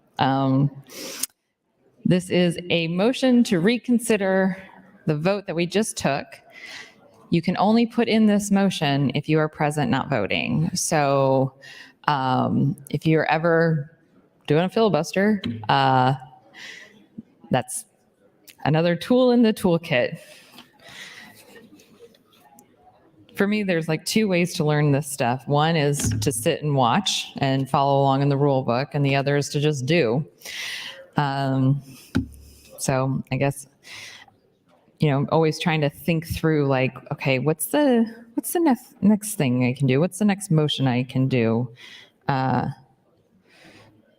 do I move this forward? How do I extend this? So,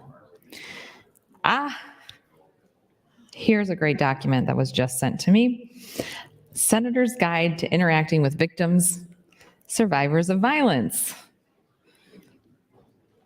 And this is put together by the Women's Fund and Survivors Rising. I believe Survivors Rising is maybe a Lincoln organization. So supporting survivors of domestic and sexual violence in the legislative process. Instead of, why don't you just leave? Why don't you ask for help? Consider, What was done to make you feel you couldn't leave?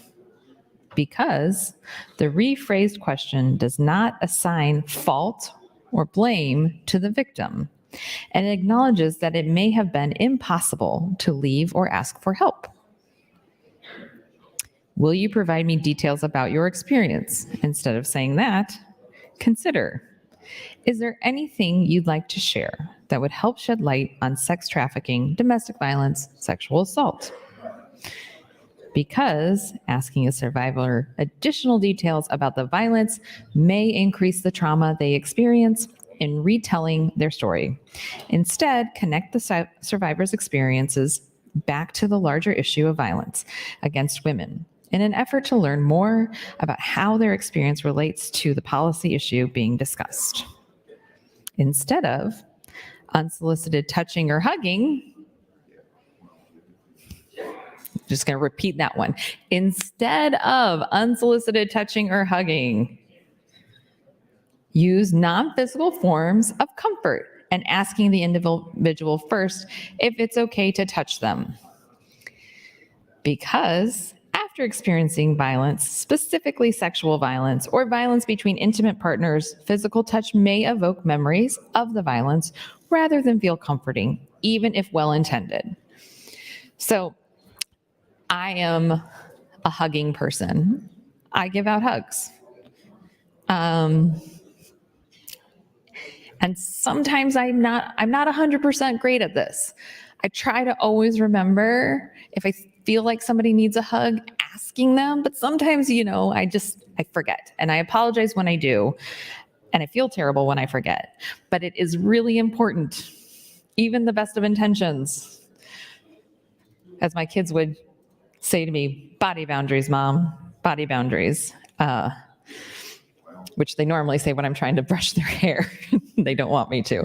But it is important to have body boundaries. It is important to respect other people's body boundaries.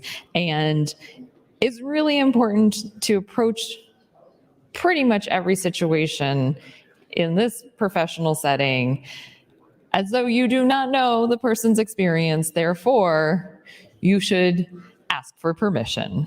I have hugged numerous strangers out in the rotunda over the last couple of weeks, parents who have come and to talk to members of this body who are their state senators about the issues facing their families. And they kind of catch me and want to talk to me and oftentimes start crying.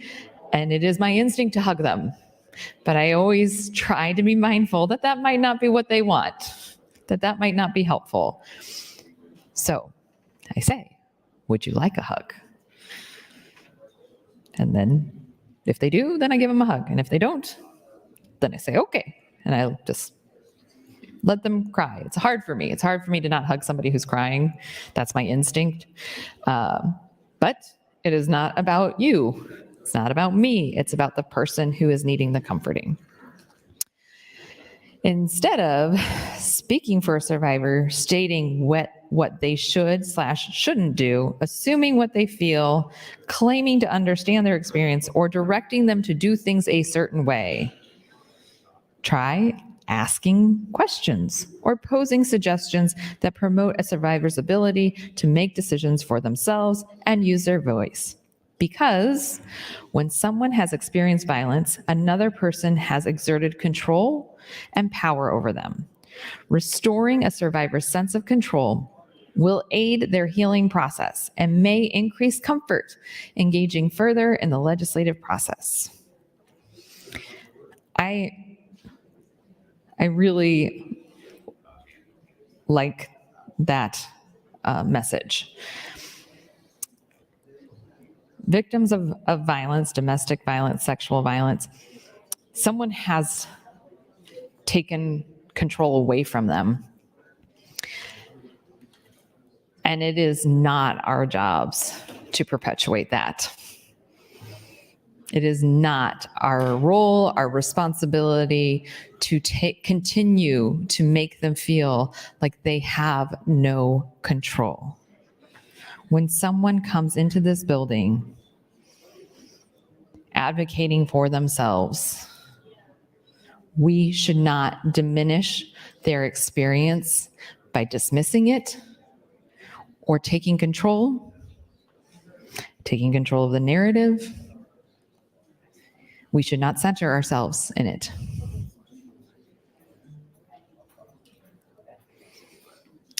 Instead of appearing disengaged through body language, consider being mindful of body language and engagement, because body language that appears disengaged, even unintentionally, may cause a survivor to shut down or feel not listened to, potentially increasing the pain of retelling their story or prevent them from engaging in the legislative process.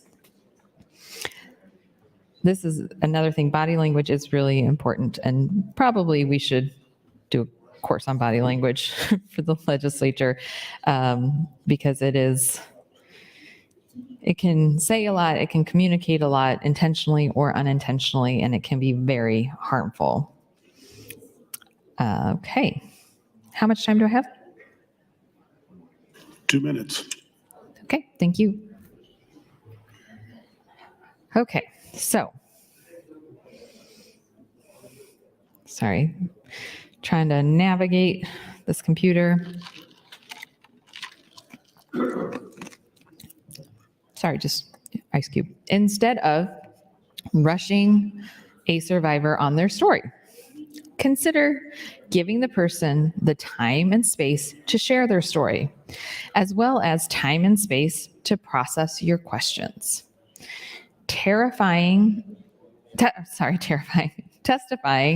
at hearings takes courage and emotional energy. It is important that survivors feel heard and listened to. Feeling rushed, even if the committee is in agreement with their position, may cause someone to feel dismissed or insignificant to the committee.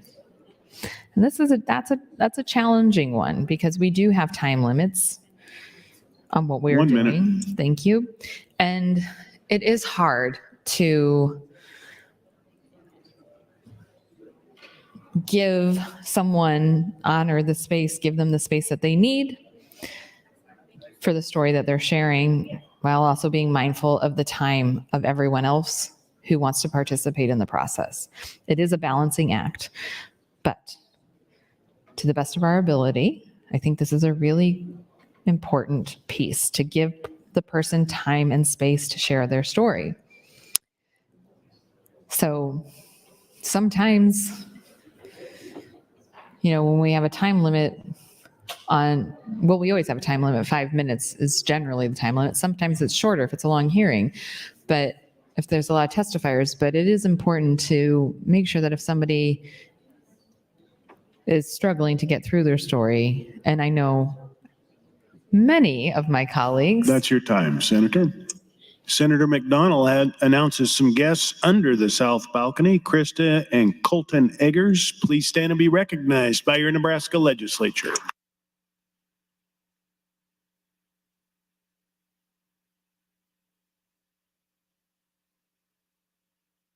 Senator Michaela Cavanaugh, you're recognized to speak. Thank you, Mr. President. Nice to see guests under the balcony. So I was saying that many of you, my colleagues, I know are really good about being compassionate when we have testifiers that are sharing very deeply personal and oftentimes tragic stories, of asking them when their time is up to continue. We don't always have the time to do that. And when we have, 20 testifiers sharing their stories, we can't do that with everybody, because then we would not get to everybody, but we try. We do try. Everyone here, not everyone, almost everyone here tries. Instead of assuming a survivor doesn't want any questions, consider recognizing survivors are experts on their own experience and may welcome respectful questions, because asking them respectful questions may help them to feel heard and acknowledged. This may also reveal new information about the impacts of a bill. Instead of, quote, rescue, consider healing, recovery, restoration, process of relief from sex trafficking. Because perpetuating the idea that domestic sexual violence and trafficking victims need someone to save them simplifies a complex crime and ignores the fact that leaving the situation is only the first step of a very significant recovery effort. Use terms that describe a long-term process of recovery and healing. Instead of ex-boyfriend, ex-girlfriend, estranged peer, consider abuser, assaulter, attacker, perpetrator. Because calling an abuser or an assaulter peers, estranged, or ex-boyfriends, girlfriends minimizes the violence and makes it seem as though the victim and abuser were on equal footing, instead of one person who has or had power and control over the other. Instead of sex scandal, domestic dispute, quarrel, temper tantrum, consider trafficking, intimate partner violence, domestic violence, abuse, sexual assault. Because words like scandal minimize the severity of domestic and sexual violence and imply equal power between the parties involved. Be clear about what the situation actually is to not minimize the violence experienced by survivors. Support survivors when asking for testifiers on a bill. When asking for testimony, it is important to always prioritize the survivor's safety and well-being. It is helpful to present them with all potential options for becoming involved. Not only in-person testimony, consider reminding the survivor that if they choose to testify, their testimony becomes public record. The hearing will be televised, senators may ask questions, and the media may be present. And try to speak with them afterward. These factors may have detrimental impacts on a survivor's safety or well-being, so it's important that a survivor has all the information. You may consider informing a survivor that they may bring a support person with them to a hearing or meeting. You may also connect the survivor to Survivors Rising. And here's a number for the public for Survivors Rising, 402-999-2725, who can explain the legislative process and provide support. Resources for survivors. Okay. The Nebraska Coalition, it's nebraskacoalition.org. It's the Nebraska Coalition to End Domestic Violence. National Domestic Violence Hotline, which I previously read, it's 1-800-799-7233. If you are experiencing domestic violence, sexual violence, intimate partner violence, please reach out to 1-800-799-7233. Thank you, Mr. President. Senator Kavanaugh, you're recognized to close. Fantastic. Thank you, Mr. President. Okay. So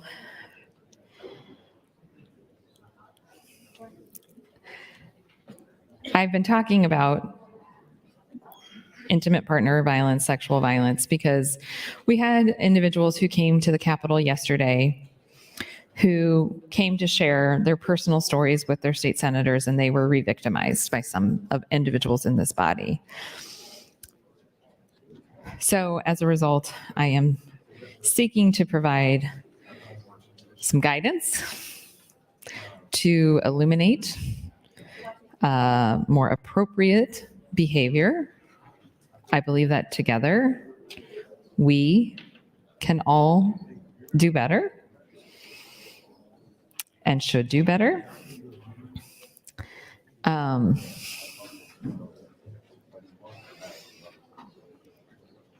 We have numerous bills every year, really. We have numerous bills that address sexual assault, domestic violence, and And I appreciate the thoughtfulness of my colleagues that bring these bills to try and improve outcomes for victims of violence,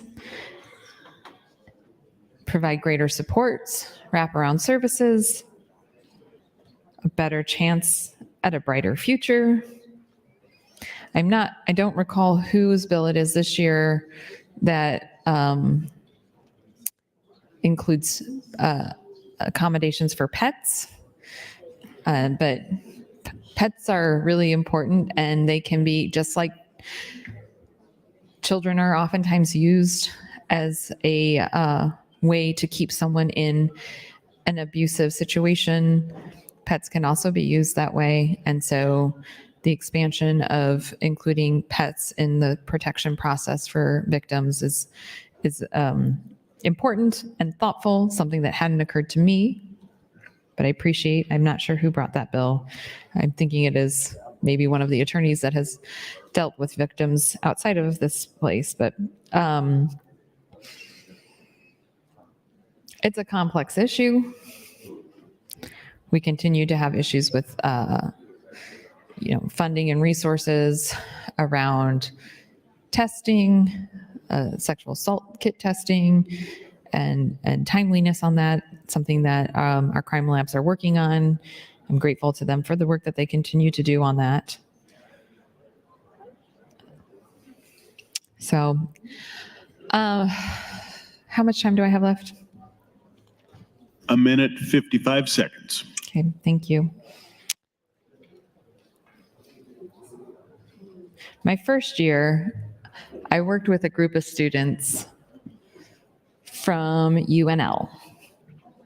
And they formed this group called Dear UNL. It was formed, I think, that year in 2019. And they were working to try to get the university to address sexual violence on campus and off campus. And that was really kind of my first learning experience about process. And very grateful to those students. It was 4 years ago, so many of them have graduated. We ended up passing a bill. 1 minute. Thank you. Based on the work that they did. So to the students that are here today, university students, just know that you can help inform policy. You can come and you can bring ideas that make campus life better, safer.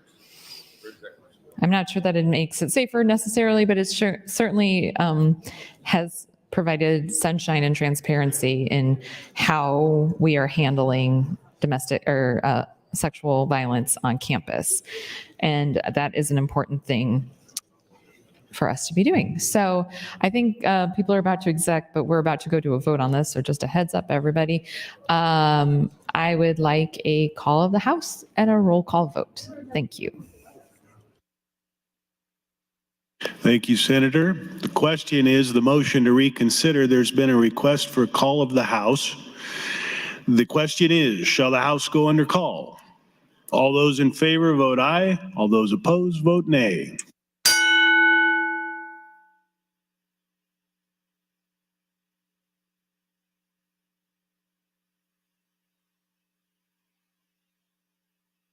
Record, Mr. Clerk.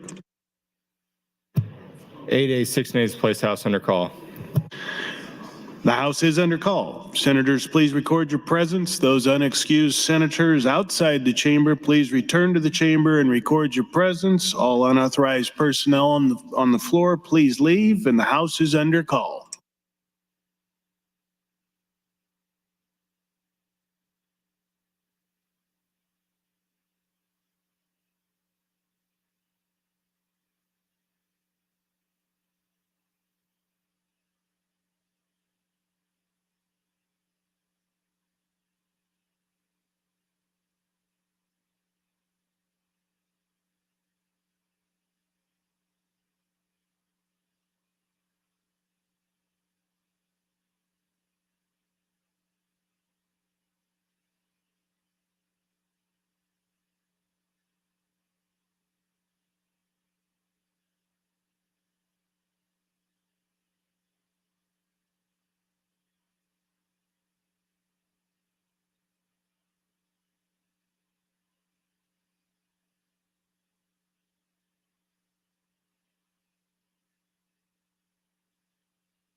Senators Day, Slama, Bostar, Hughes, Reapy, and Geist, please return to the chamber. The House is under call.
All unexcused members are present. There's been a request for a roll call vote on the motion to reconsider. Mr. Clerk.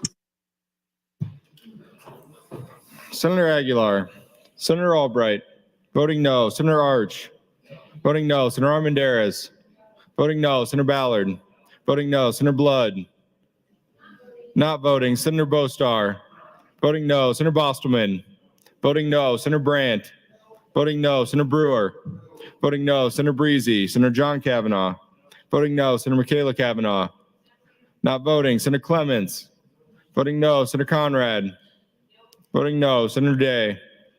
Voting no, Senator DeBoer. Voting no, Senator DeKay. Voting no, Senator Dorn. Voting no, Senator Dover. Senator Dungan. Voting no, Senator Erdman. Voting no, Senator Frederickson.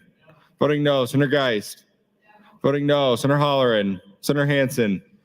Voting no, Senator Hardin. Voting no, Senator Holcroft. Voting no, Senator Hughes. Voting no, Senator Hunt. Senator Ibaugh. Senator Jacobson. Voting no, Senator Kauth. Voting no, Senator Linehan.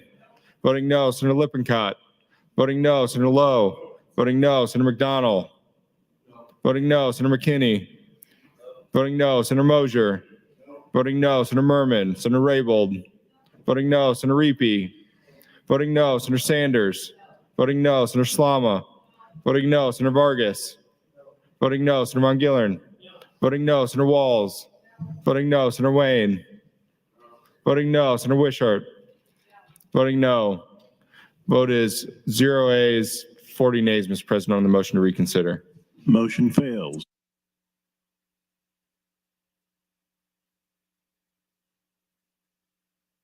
Mr. Raise the call, and Mr. Clerk for an announcement. Mr. President, the Judiciary Committee will meet in executive session now under the North Balcony. Judiciary Committee now under the North Balcony.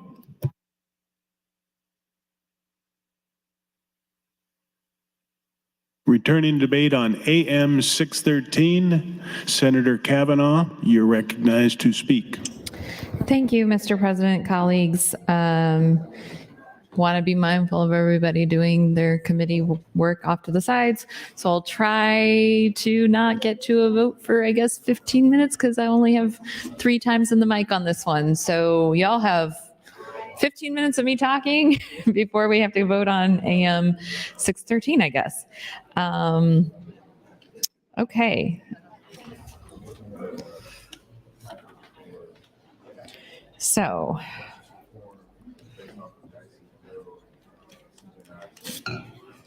let me see here. Sorry. So, and I believe we also have like 15 minutes to get in our speaker priorities. What?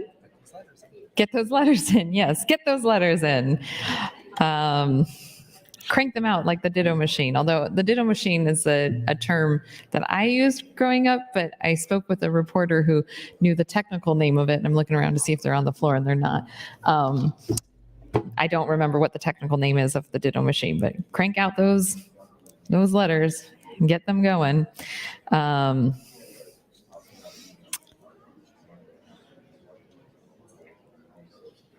So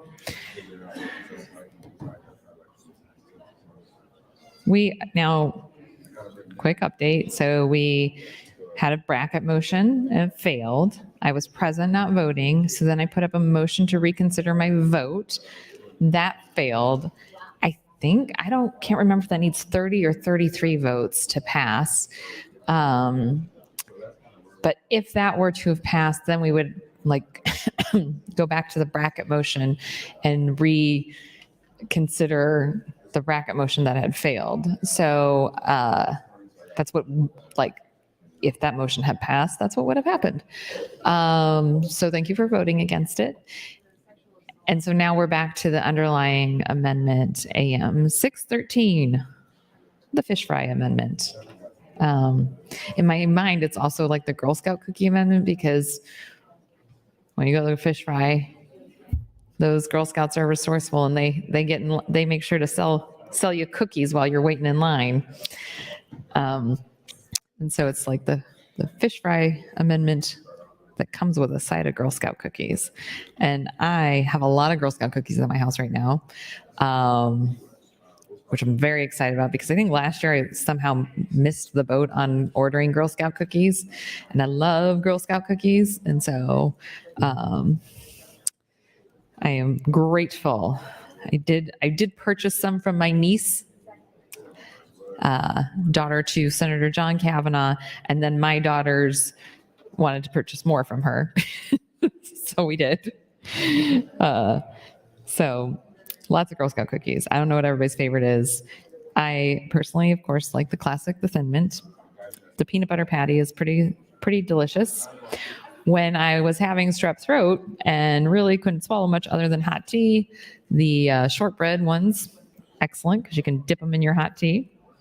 And then last weekend, my son and my husband were really sick, and so they were having the shortbread cookies as their treat. It was the only thing their stomachs could handle, so that was good. But yeah.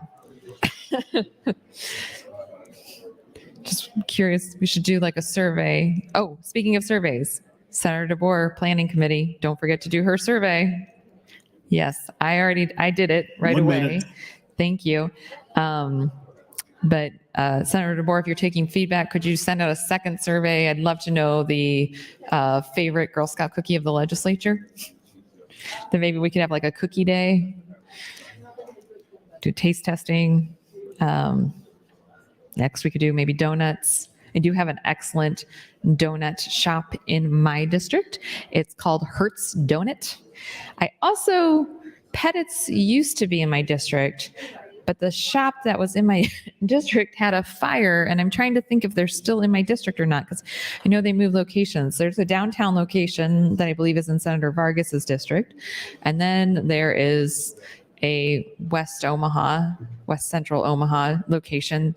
So I'll have to look them up, but I should probably bring donuts someday for the legislature since I've got great donuts. Hertz donuts are amazing. That's your time. You're next in the queue, Senator Michaela Kavanaugh. You're I feel like I recognized to should speak. feel almost like I should. Like Hertz donuts are amazing and seen. They are amazing, and they are like enormous, and they're a meal. Some of them have like bacon on them. Cookie Monster is my son's favorite. So try to go get donuts, not every weekend, but my kids love donuts, and so we try to do like a little donut Saturday or donut Sunday at the house every once in a while. We also always do Friday night movie night. We have pizza and a movie every Friday.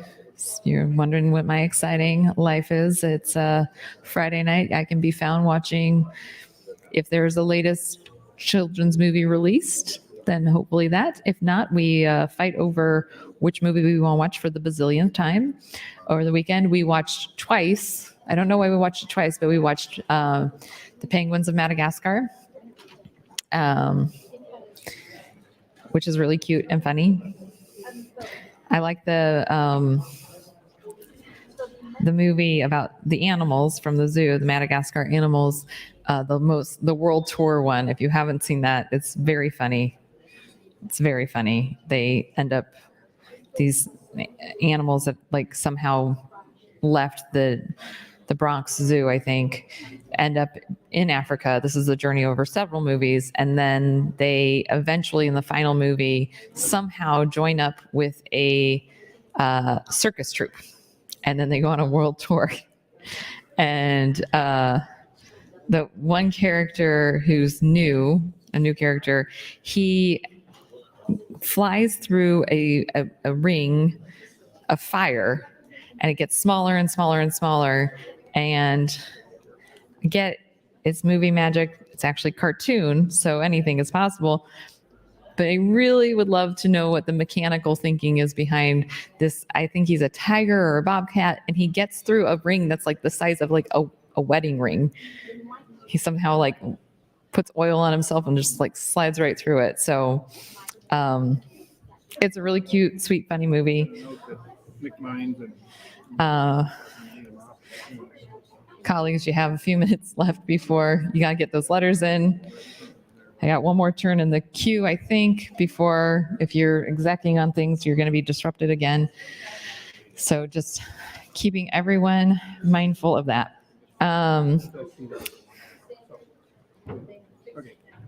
Okay.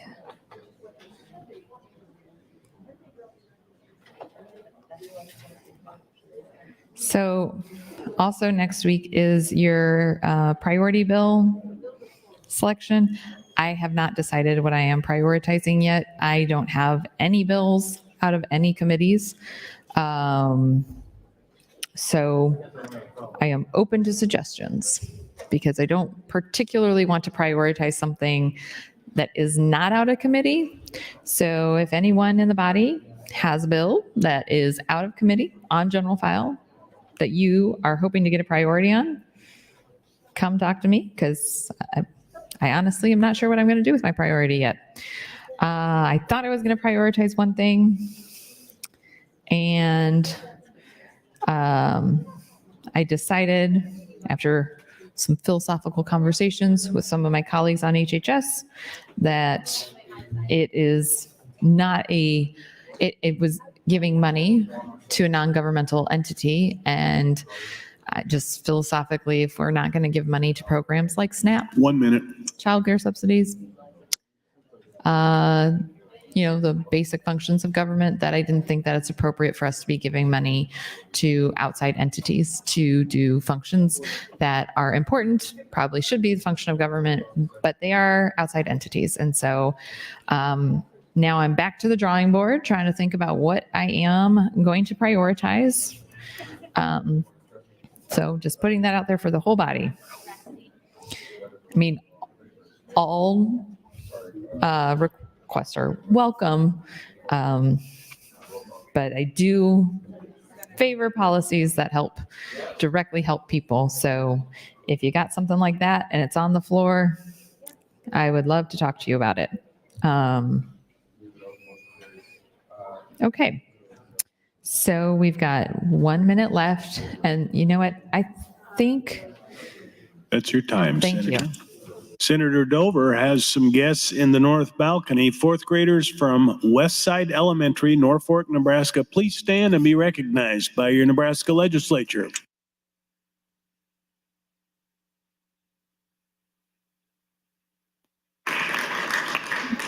Senator Michaela Cavanaugh, you're recognized to speak.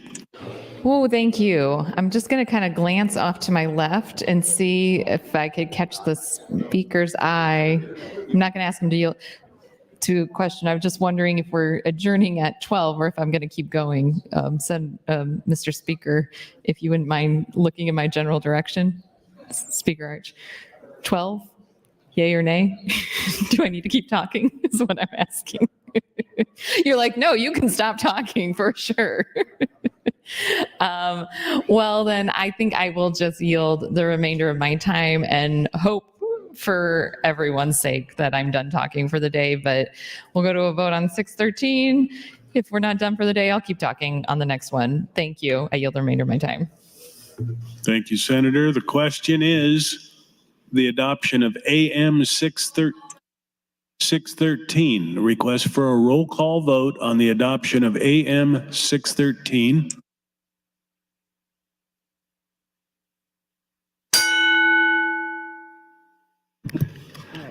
Senator Albright. Voting yes, Senator Arch. Voting yes, Senator Armendariz. Voting yes, Senator Ballard. Senator Blood. Voting yes, Senator Bostar. Voting yes, Senator Bostelman. Voting yes, Senator Brandt. Senator Brewer. Voting yes, Senator Breezy. Senator John Kavanaugh. Voting yes, Senator Michaela Cavanaugh. Voting yes, Senator Clements. Voting yes, Senator Conrad. Voting yes, Senator Day. Voting yes, Senator DeBoer. Senator DeBoer. Voting yes, Senator DeKay. Voting yes, Senator Dorn. Voting yes, Senator Dover. Senator Dungan. Voting yes, Senator Erdman. Voting yes, Senator Frederickson. Senator Geist. Senator Halloran. Senator Hansen. Senator Hansen? Voting yes, Senator Hardin. Voting yes, Senator Holdcroft. Voting yes, Senator Hughes. Voting yes. Senator Hunt. Senator Ibach. Senator Jacobson. Voting yes, Senator Kauth. Voting yes, Senator Linehan. Voting yes, Senator Lippincott. Voting yes, Senator Lowe. Voting yes, Senator McDonald. Senator McKinney. Voting yes, Senator Moser. Voting yes, Senator Merman. Senator Raybold. Voting yes, Senator Reapy. Voting yes, Senator Sanders. Voting yes, Senator Slama. Voting yes, Senator Vargas. Senator Vargas. Voting yes, Senator Von Gillern. Voting yes, Senator Walls. Voting yes, Senator Wayne. Voting yes, Senator Wishart. Voting yes. Vote is 37 ayes, no nays, Mr. President. Thank you, Mr. Clerk. AM 613 is adopted. Mr. Clerk, 4 items. Mr. President, your Committee on Banking, Commerce, and Insurance, chaired by Senator Slama, reports Legislative Bill 67, 587, 617, and 644 to general file. Additionally, your Committee on Education, chaired by Senator Merman, reports Legislative Bill 585, 805, and 414 to general file, 414 having committee amendments. Communication from Senator Decay designating Legislative Bill 768 as his personal priority for the session. Notice committee hearings from the Judiciary Committee. Series of name adds: Senator Holcroft to LB 76, Senator Blood to LB 513, Senator Holcroft to LB 720, and Senator Bosselman to LB 766. Notice the Transportation Committee will hold an executive session Monday, March 13th in room 1113 at 1:30. Transportation exec, Monday, March 13th, room 1113, 1:30. Health and Human Services will hold an executive session immediately following the committee hearing today in room 1510. Health and Human Services exec session today, 1510. Mr. President, finally, priority motion. Senator Arch would move to adjourn the body until Monday, March 13th, 2023 at 9:00 a.m. Speaker Arch, you're recognized to speak. Thank you. Quick announcement regarding next week. On Monday, we will convene at 9 a.m. and that will be the start time every morning, including the first day of the work week unless otherwise announced. Daily adjournment times next week will continue to be somewhere in the 12:15 to 12:30 time range. Please be prepared for 12:30. We will continue debate of LB 376 through its conclusion on Monday. Following that debate, we will take up the second General Affairs Committee priority bill, LB 775, a bill that redefines a term under the Nebraska Racetrack Gaming Act and changes and provides powers and duties for the State Racing and Gaming Commission. The committee amendment incorporates 3 additional bills heard by the committee. Once the body concludes the general file debate of LB 775, we will move on to additional committee and senator priority bills. Thank you. Thank you, Mr. Speaker. The question is the motion to adjourn for the day. All those in favor, say aye. All those opposed, nay. We are adjourned.